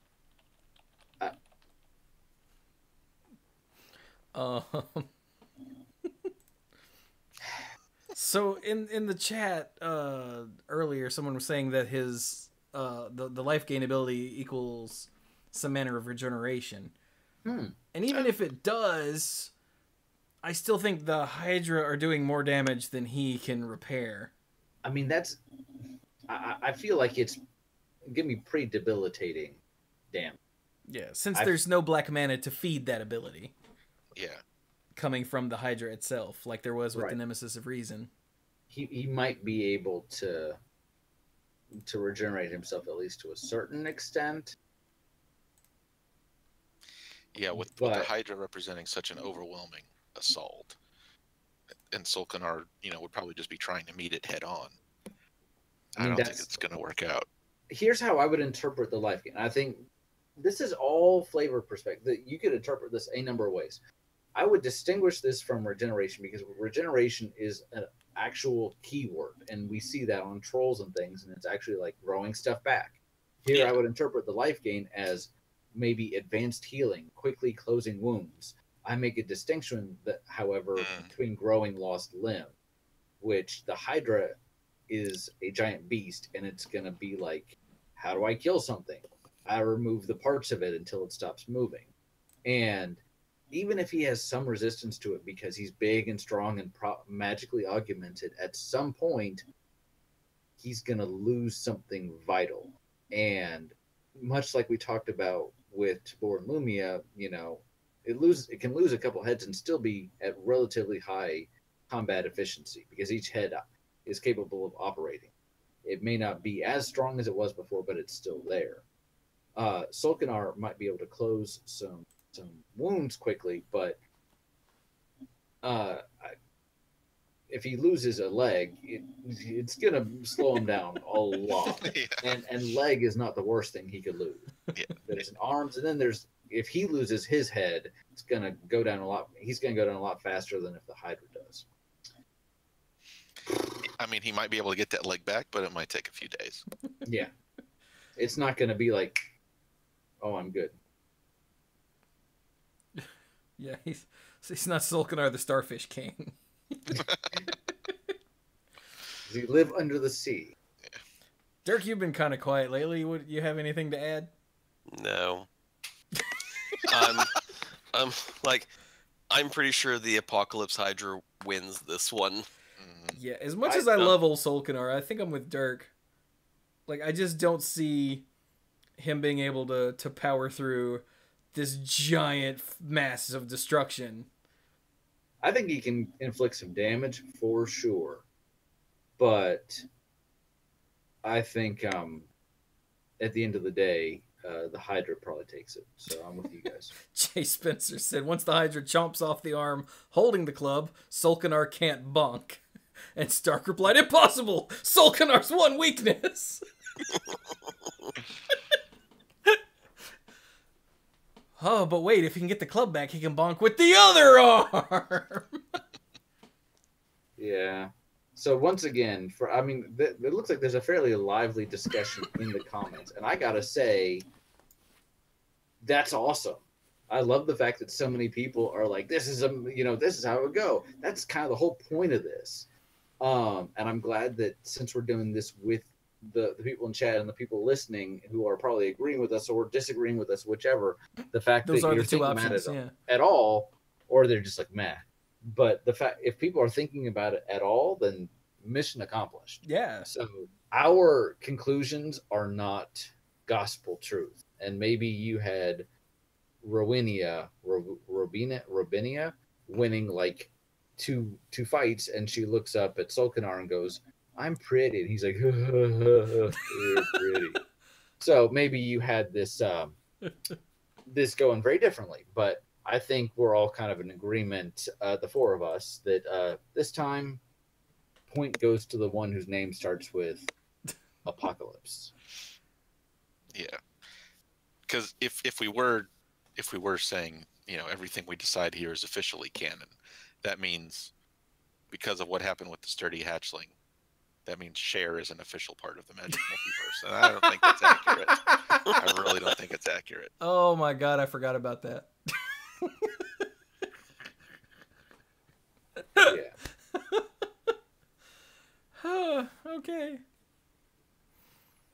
All right. So sorry, Solkanar, but even your horrible evilness can't take on the Apocalypse Hydra. But the problem with that is that it means that the finals are also kind of gonna be a little one-sided with the Apocalypse Hydra versus Taigam Ojutai Master. Can we just bonk our heads for Solkanar for a second?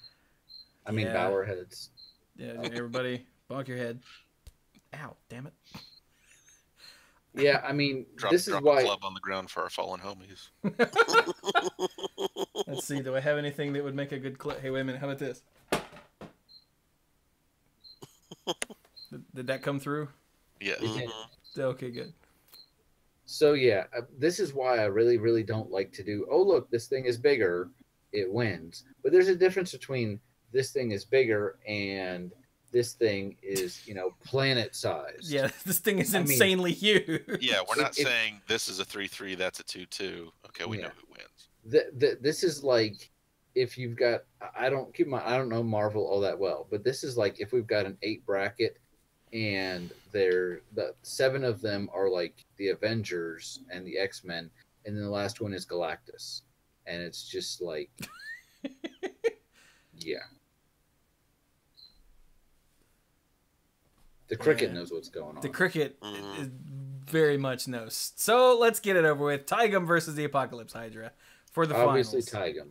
Yeah, so this one makes me stop and think and wonder, because out of all the competitors that we've gone through in this one, Taigam is the most well equipped to fight smart. True. He's not going to try to meet the Hydra head on because it's obvious it's a bad idea. Yeah, he's gonna. First of all, this is an important distinction. Is this the same Hydra that has been fighting everybody else for a while now? Yes. All right.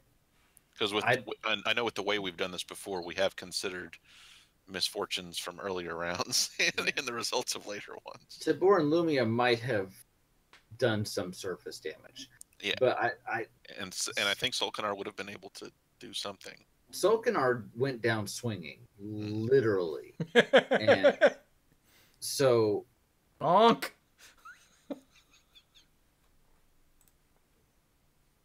we don't have a hard fast rule for how many heads. We're not doing this entirely mechanically, so we don't know how many it started out with. We said what, around 6 or 7.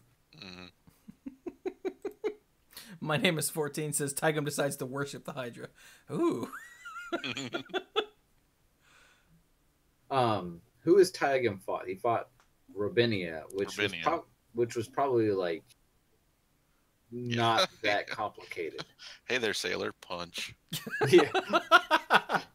And then who did he fight in the last round? Remind me. Shaman of the Pack.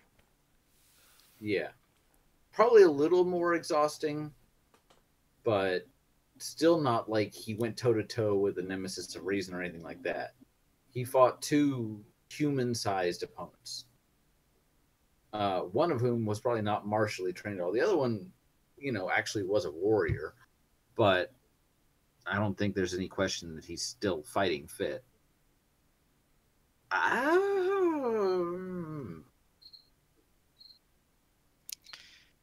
See, it's interesting. Let's see. I'm going to put a card in both chats so everyone can see it. Pinball, which also says that he's also smart enough not to fight the dragons. So if he's having to fight this, like if we don't give him a way out, then yeah. So, and the flavor text kind of messes up the specific edge of the argument here. Like here, like pressure point, it shows, and this is from the past, it shows a Jeskai monk who's climbed up onto the head of a dragon and has known where to grab it in such a way to make it drop out of the sky.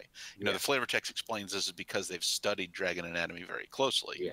And I don't think Tigum has had the opportunity to do that with the Hydra here. But it's stuff like this. It's stuff like this that I was talking about when I said that Tigum is the most equipped to think smart and look for weaknesses and exploit them. Are there any Hydras on Tarkir? There's only one I can think of, that cobra-headed one that was Sultai themed. That's right. But not a Hydra like this. No. Let's say that the Hydra had, for the sake of argument, let's say the Hydra had between 3 and 4 heads left after Solkanar. I think if Solkanar had gotten it down to like 2 heads, he might have been able to win. So if we want to say that the Hydra had a fairly decisive win, you've got to have at least 3 heads left. Is that fair to say? Because Yes. 1 head is probably not taking on a Solkanar.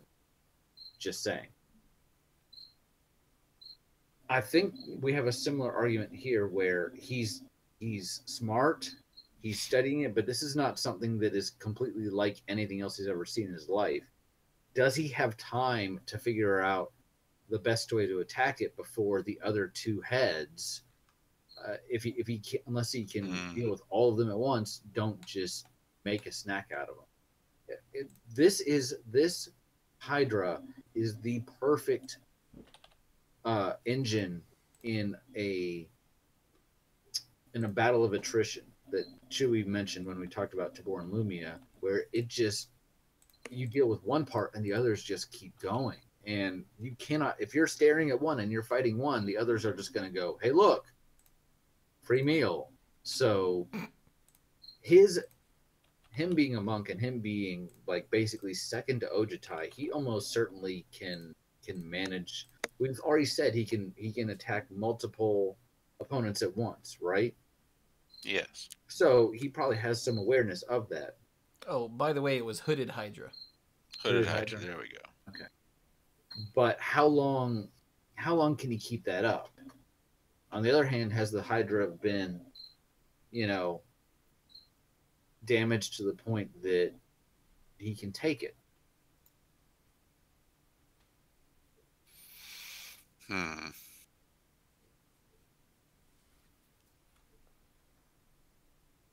I'm gonna probably still go with the Hydra. I think Tigum can hold out for a while, but it's not just a difference of scale, but scale is a factor of just being against overwhelming odds. As someone did point out in the chat, and again, I'm not letting chat decide this, but Ojutai were in the art that that Mike mentioned, the pressure point. That was what that's what the Jeskai were learning in the past, correct? Once they were taken over by Ojutai, the first thing Ojutai did was said, "Hey, if you're a dragon hunter, raise your hand." And all the dragon hunters, except for like one or two, who we find out about later, like secreted themselves away, raised their hands, and Ojutai said, "All right, hold still," and then they were all dead. So close your eyes for a minute. No, it'll be cool. Trust me. The Ojutai are not raised to trained to fight dragons. They are trained to follow the orders of Ojutai. So they would not have, even if they're trained martially, they would not have a great deal of experience fighting dragons, let alone dragon-sized creatures from a world they've never been to. Yeah. He's smart. He can adapt. Well, no. Don't they sometimes? I know there are feuds between the different dragon clans, but I think it's still taboo to kill a dragon. Period.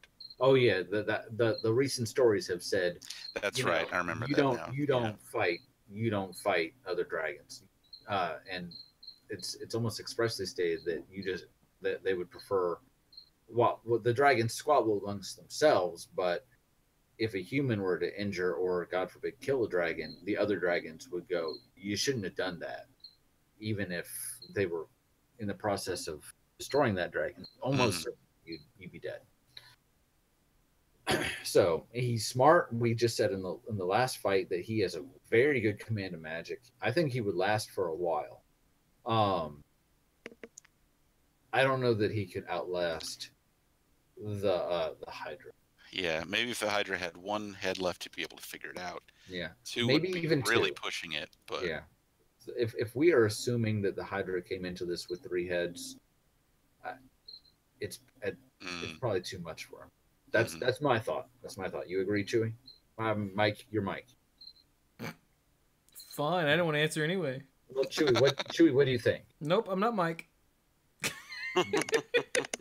Chewy, what do you think? And yeah, I agree. I think that's sound reasoning. Although somehow I accidentally lost chat, so I can't see them hate us.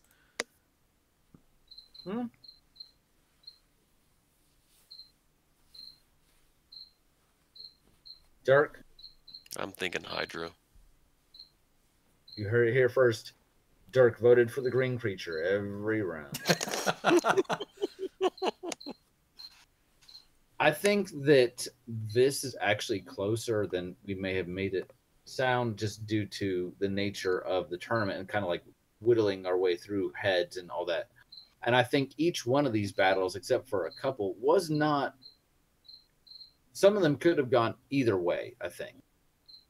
This is one where it's highly dependent on the state the Warriors came into the battle in.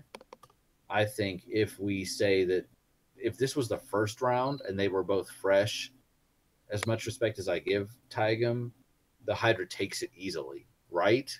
I mean, right? So if we assume that both of them have had somewhat of a hard time, but if they both had somewhat incremental damage, even with the Hydra taking a little more damage from having to fight Solkanar, it's still probably got a lot of factors in its advantage. But ultimately, it's hard to... so many things have to go right for Taigam to win, whereas the Hydra just has to basically have one good shot from any one of its heads, really. The winner is Apocalypse Hydra. Apocalypse Yeah. Hydra. Mm-hmm. There you go. Sorry, Taigam, but no. Just no. Man, that was good. That was good. I enjoyed that. that was really interesting. And that went on much longer than I thought it might. So I'm kind of glad that I didn't. I had talked about getting like a Mad Lib together, and I'm kind of glad that I didn't take the time to do that this time. No offense, but wow, it's later than I thought it would be. Nerd Soda said it's actually Garrick. He just pops in out of nowhere and kills them both. Is this like the Slender Man version where you lose at the end every time? Every time. Now, Garrick would wait until there was one person about to be handed the trophy or Hydra, and Bob would be like, "Nope, Chuck Testa," and lop the rest of the heads off, and planes walk away laughing. And the tournament organizers are like, every time. All right, then. So how about we just wrap this up? Oh, and he would totally steal Sokinar's club. Like, this is a good bonking stick! Who needs an axe when you got a bonking stick? Okay, so I've had my thought on my final... I've had an idea for my final thought for a while. So can I go first? Mm-hmm. Yes. Okay. So this has nothing to do with magic, but in Final Thoughts, we're allowed to talk about whatever we want. Also, this is not political before Chewie thinks, oh God, he's going to say something dumb again. No, this is part of my frustration. Okay. Today I learned about sovereign citizens. Okay, I'm going to do spoiler. I'm going to... Mike. Today, I'm... What do you mean single payer system? Oh my God, I'm going to kill you both. No. I have held off on talking about this for almost a year. The Last Jedi has been out for 11 months. So if you don't like spoilers for a movie that's been out for 11 months, stop the recording, come back when Dorks starts, which I have no idea how you'll tell when that is, but just do it. So, All right, Mike, you gotta leave. So it's been... Wait, Mike, did you see Last Jedi? I saw Last Jedi, Okay. yeah. Okay. And for those of you listening live, if you didn't see Last Jedi, you might want to mute, and I'll type in the chat. Yes. Mike, have you seen Infinity War yet? No. All right. So anyway, Last Jedi. So it's been polarizing, and there are people that don't like it, and that's fine. I think that's fine. I don't like the people that are determined to not like it, but I don't like people that are determined to not like anything just because they're like, because XYZ or whatever. Just give it a chance. Whatever. I really like The Last Jedi. It's not for everybody. But I was reading something, and I have to address this. So many people are down on the scene where Luke finally reveals. It's been hinted at, and there's a couple alternate stories for what happened when he confronted Kylo Ren before he was Kylo Ben in the tent and what happened there. And finally he reveals he came into the tent, and for one reason or another, he attacked him, and Ben woke up in time to stop him, and then Ben says, okay, and I'm going to burn down the academy now. And a lot of people are like, Luke would never do that, and that's terrible, and he redeemed his father, who was a terrible genocidal maniac, but no, he senses some good in him, so he brings Darth Vader back from the edge, but he attacks his nephew at the first chance. That makes no sense. And I get some of that, but I am tired of seeing this argument everywhere, so I'm going to say, I'm sorry, but it makes perfect sense, and here's why. This might be worse than politics, by the way. Luke's whole life, as his young life, he grows up, on Tatooine, right? And he idolizes the rebellion. It's clear from the first time we see him, he wants to go join the rebellion. He's like, this is the furthest planet from the bright center of the universe. And he wants to be out there making a difference. And he wants to know more about his father. And he's invested in this whole good versus evil. And then he spends the next several years of his life, once he meets Ben Kenobi, not Ben Solo, devoting himself to that cause and learning about the way of the Jedi. And to the point that when he sees his father again as Vader, it rocks his world. Oh wait, my dad that I loved and I'd heard all these great stories about was the bad guy. rocks him to his core, but he still feels like he's able to, with his training, he still senses some good in him, and he's willing to basically give himself up for that chance. Makes a lot of sense. It can be a bit of a stretch, but he copes with it. He speaks to Yoda, speaks to Ben, and he's able to deal with it, brings his dad back, blah, blah, blah, blah, blah. Starts the Jedi Academy and is training Ben and is training a bunch of other kids there. Senses some darkness in Ben, and it's starting to trouble him. He goes to see him at night, and using the Force, he reaches into Ben's mind. And the first thing he sees when he reaches into Ben's mind is way more darkness than he ever thought was there. And he sees visions of the Jedi Academy being destroyed. You have worked your entire freaking life for something. You literally turned the galaxy away from the Empire, from, in some senses, the brink of annihilation with the Death Stars. You have worked your entire life for this, and someone that you have put a lot of trust in, you've seen a vision where that person is literally going to tear the whole thing down. The whole thing, no question. And your first instinct is not stop it before it starts. If you're being realistic, you might say, well, that's pretty cold. Maybe he should have thought about it more. But his first instinct, as far as like, is going to be save the day, put the good of the galaxy before the good of this one person, and then he stops himself, and then wakes up and sees him and says, "Hey, you're going to attack me," and takes the whole thing out of context. Doesn't talk about it. Just says, like, "Why are you going to attack me?" He sees his uncle over him with his lightsaber, and he's like, guess I'm done with you now. So, and I think Ben's reaction makes a lot of sense, especially with what Snoke had arguably been putting into his head about you can't trust them and all that. But I would say that Luke's reaction, his gut reaction, is completely justifiable.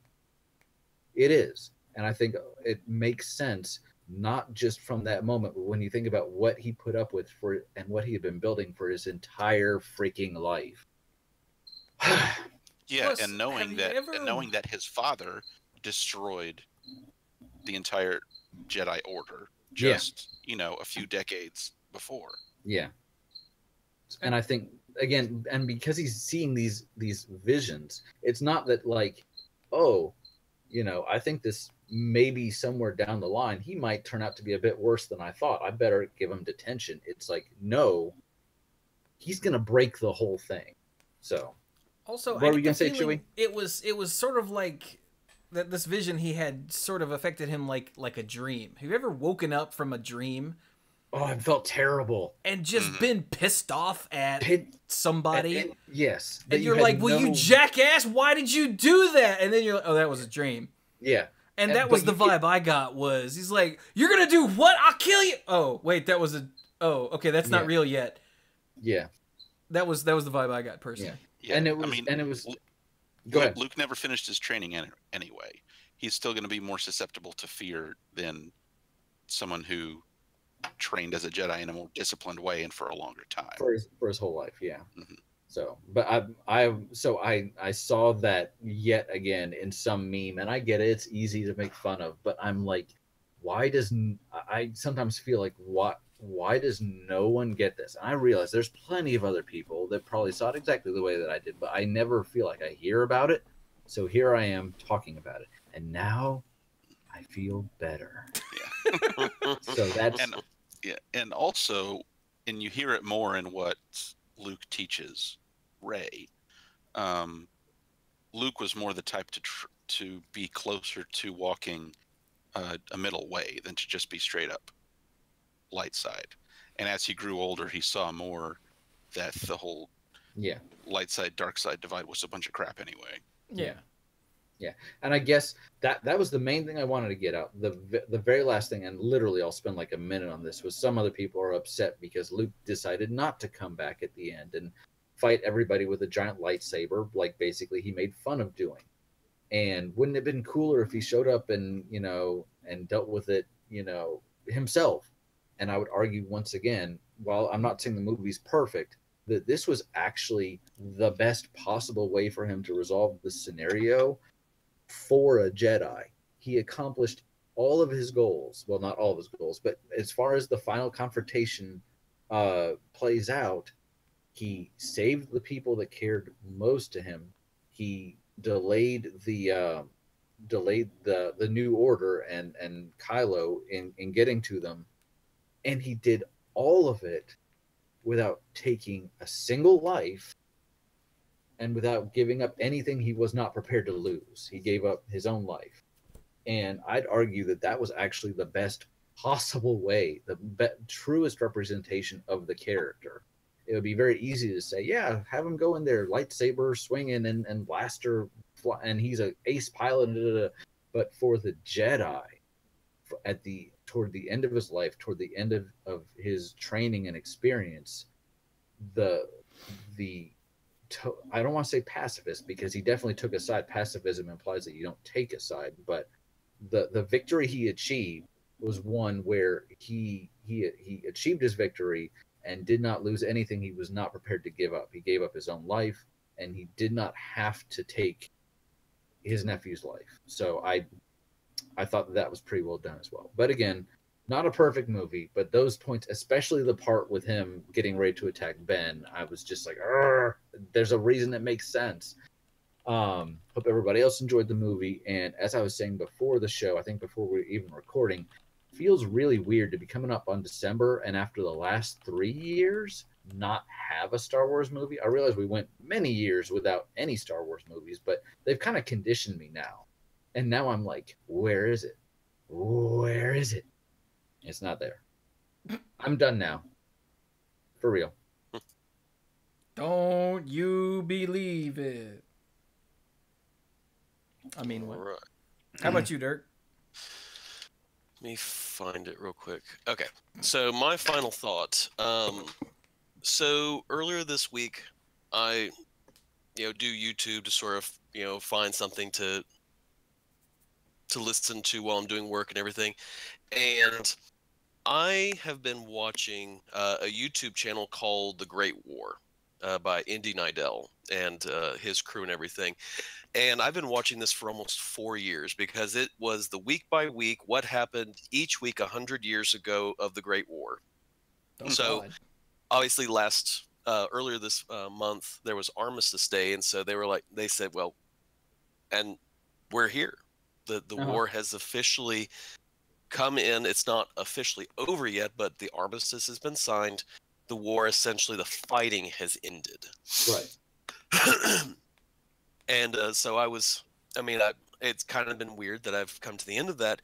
But then I saw, because I've been watching that, YouTube said, hey, you might be interested in this.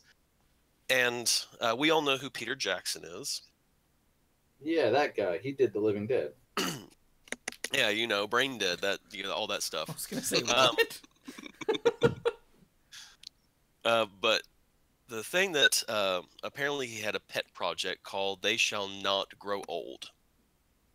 If you get the chance, you need to watch the trailer for it. Because in watching The Great War, all the pictures have been in black and white. The films are at different speeds. Some are slow, some are fast. Like you watch and you're going, there is no way people march that fast. And again, it's all in black and white. They had a sound engineer who came in and added the sound, so the people yelling and the guns firing and all that on their show. Mm-hmm. A guy went in, he took the sounds and he put the sounds in so that when they showed the clips, that they're actually, that there's something that they're watching instead of these silent films, which is actually what they are. Well, Peter Jackson went in. He took a bunch of black and white images from World War I that the Imperial War Museum in England had, and they said, here's this stuff, because I guess, I don't know why he decided to do that, but he took the film, brought the speed to where it should be if you were running 42, however many frames per second normal film runs at. And then he cleaned up all the graininess and everything. and then they added color, like not the crappy kind of color where they used to do in some old World War One pictures, where they like took like watercolors and they sort of dabbed it on just to be like, oh, it's colored film, it's not black and white anymore. Yeah. Like actually took authentic uniforms that they had and colored them the way that they would. So you're essentially looking at, instead of looking at black and white, it looks more like World War II color film. And when you watch it, the very first time I saw the trailer, I got teary-eyed because, again, I'd been watching The Great War for 4 years. And the most we got was, the sound added. All black and white. You can't understand what these guys are talking about. And then all of a sudden, They Shall Not Grow Old. Trailer for it. I haven't seen the movie. It's not out until next month. And it's only for like a limited time in certain theaters in terms of what I've seen in terms of the trailer and what it's talking about. But it's surreal to see a war that, again, just it looks old. It looks like it's almost like nothing that you're used to, and then all of a sudden to see it in color and authentic sound and people talking and everything. It's like looking at it's like a blind person seeing for the first time. Was sort of how it struck me. And so I'm curious to see what this, if it is something that I can actually watch or go to or whatnot. I'm really interested in seeing it, mostly because, it's 100 years ago. This is history that, there are no longer any people who fought in that war. They're alive today. They're all dead. There's no one who can continue that story, but now there's we're seeing it from a different angle because it's 100 years ago. Yeah. These are stories that now we get to, that there's no voices talking about. So we're trying to piece together and look at it from, the 2020 vision of the future. But it also is kind of foreboding in that, again, it's the seminal event of the 20th century, because all of the baggage we have today is because of this war. All of the baggage. I never The really war in the thought Middle of that. East, the fighting that we have in that's the refugee crisis, all this stuff. When they talk about, we make America great again, well, if you're talking about prior to, the IRS and all that, well, that's this period when we were isolationists, when we didn't want to have anything to do with the world. We went from a country that was importing everything to being an exporter because of this war. America got its first taste of being on the world stage because of this war.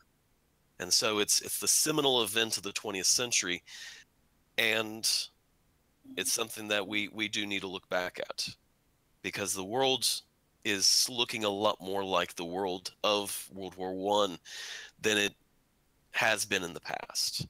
And that's something for us to all think about and reflect on. And that's my final thought for the evening. All right. You gonna stick around to hear Chewy's, or? Yeah, I'll stick around for a little bit. I got a little bit of stuff I need to finish up on real quick, but I'll be here. Who, me? What He's about saying he's not going to bed yet, so hurry up, you guys. what about Mike? Well, I was just asking if he was having to leave, Oh. because you go last. I'll be here.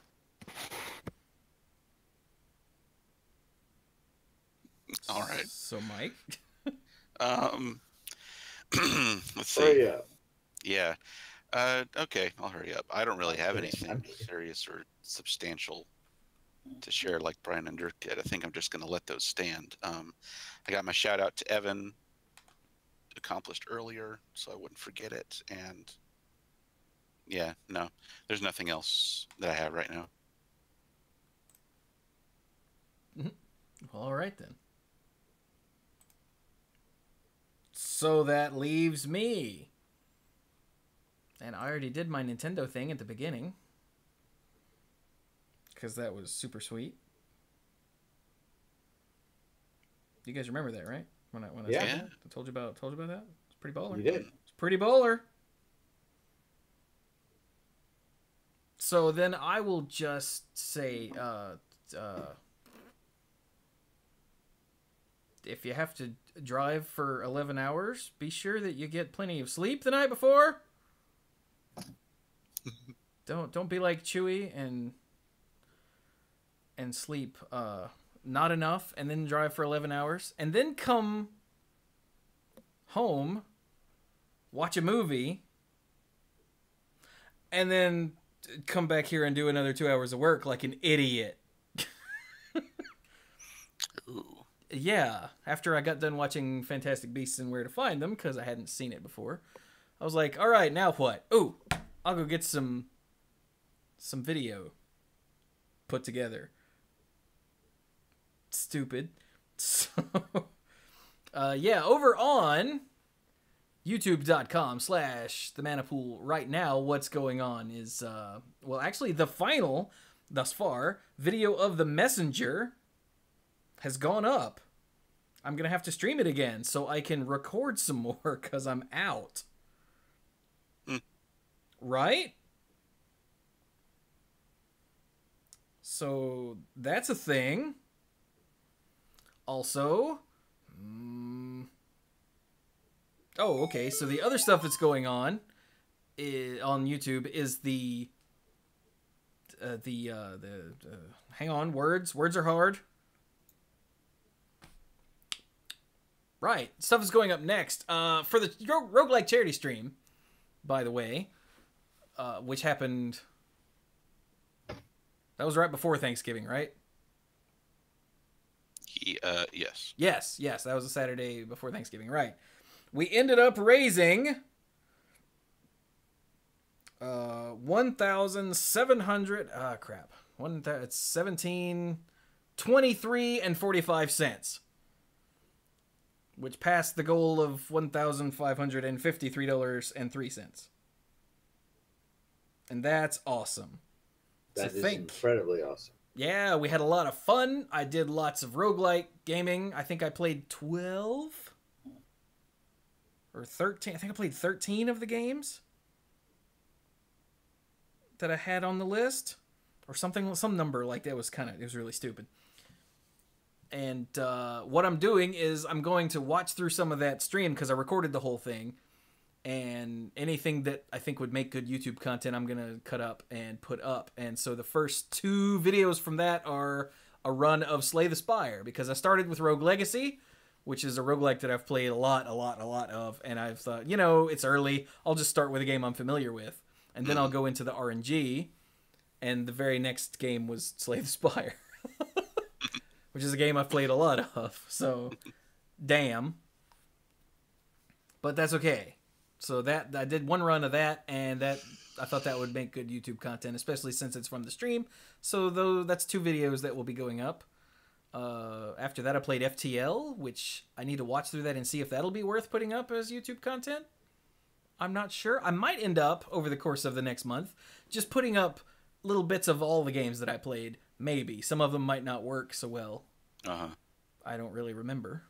But yeah, and yes, Fayan says Hand of Fate and Darkest Dungeon will definitely be, well, Hand of Fate especially, will definitely be going up because that's going to be another thing that I stream a lot and play on YouTube, but not yet. So anyway, that's what's going on over on YouTube right now. Here on twitch.tv/themanapool, of course, I do the streaming of the podcasts when we record and don't have a preview card. And various other things. I played Overwatch with, oh god, let's see. It was Scott and Bill and Steph on Mondays, since we didn't record Monday Night Magic. I was like, hey, let's stream Overwatch. Because I don't stream Overwatch anymore. And people actually showed up. It was amazing. And I had an audience. Usually when I stream Overwatch, there's like 5 people. So... So that's why I stopped. But we had a lot of fun with that.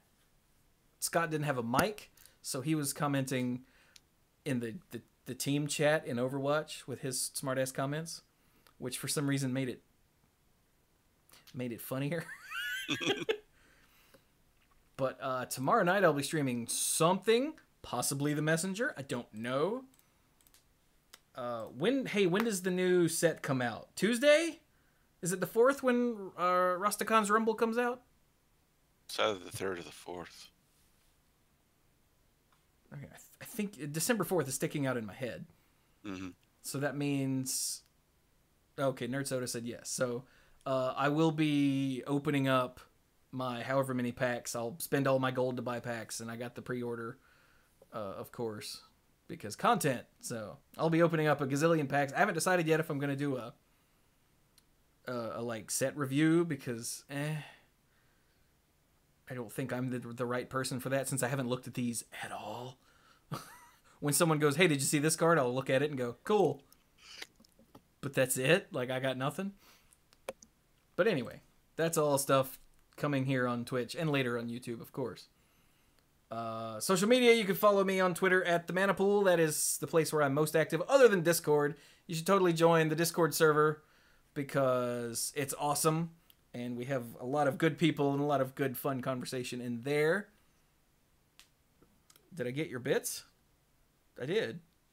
The rocket head punch bits? Yes. So thank you, Pinball Witch. But yeah, I'm most active on Twitter and Discord, so those are the two places to find it. We're also... The Manapool is now a Humble Bundle... What's the word? Partner?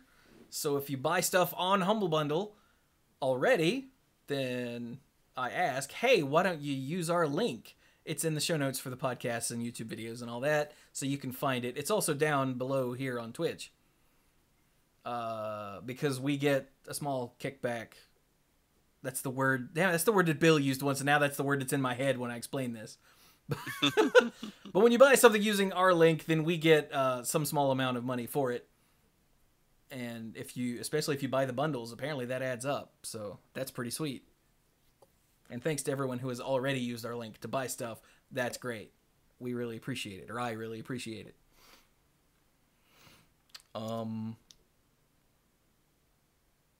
Yeah. So the easiest and most direct way to support what we do financially is on patreon.com/themanapool, where okay, hang on. The uncommon lifeguards get a silver name in the Discord server, and they get early access to YouTube videos and Manapool episodes. The rare lifeguards get the early stuff, the gold name in the Discord server, and access to the odds and ends, which is all the behind-the-scenes nonsense recorded before and after both Monday Night Magic and the Manapool.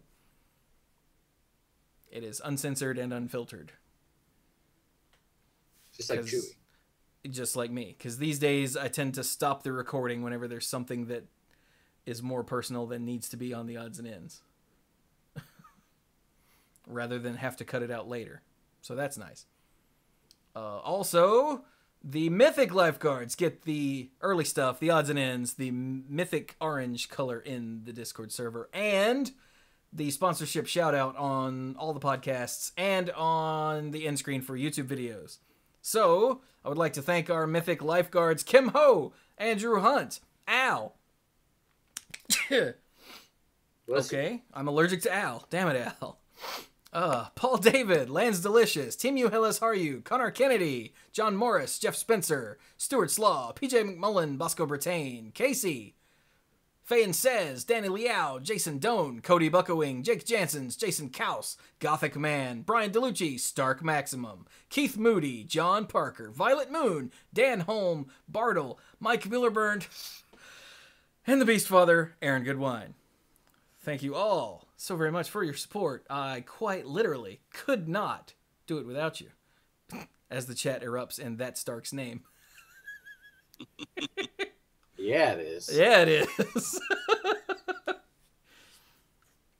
I saw that and now it's funny, and now I can't remember what I was going to say next. So, if you can't or don't want to, or for whatever reason, support on Patreon, there are a million other ways to help us out. The most basic of which is just spread the word.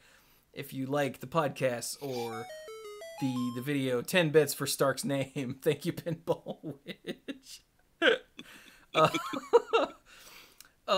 But yeah, if you like the podcast or the video or the stream or whatever, then just tell people. Whether it's in person or hey buddy, watch this, or if it's on Reddit or wherever. all exposure is good exposure. Unless it's indecent exposure, then that's not good. As your attorney, I have to tell you, yeah. See? So... And of course, you can subscribe here on Twitch. You can do the Humble, buy stuff on Humble using our link. There are all number of ways, any number of ways to help. And we appreciate all of them. And holy crap, Fayen says through 1,000 bits for all lifeguards. Aw. Wow. Thank you, sir. He's a sweetheart. He helped me organize the games to give away list by finding Steam links for the vast majority of the games so that people, when I sent the link to people, they could click on it and see what the hell it was. So thank you very much for that and for the bits. He's a sweetheart. But anyway, so I'm going to stop talking now. So this has been the Mana Pool number 534, and welcome to the people who showed up in the chat that were like, holy crap, are you guys still around? I didn't know you guys were still around. I listened to you ages ago. There were, there's LaggyCon and, can I scroll? Broodstar were both like, hey, I remember you. So yeah, dude, we've been around forever. And we're like the Apocalypse Hydra. We're never going to die. So, anyway. Thank you all so very much for listening, and go play some Magic.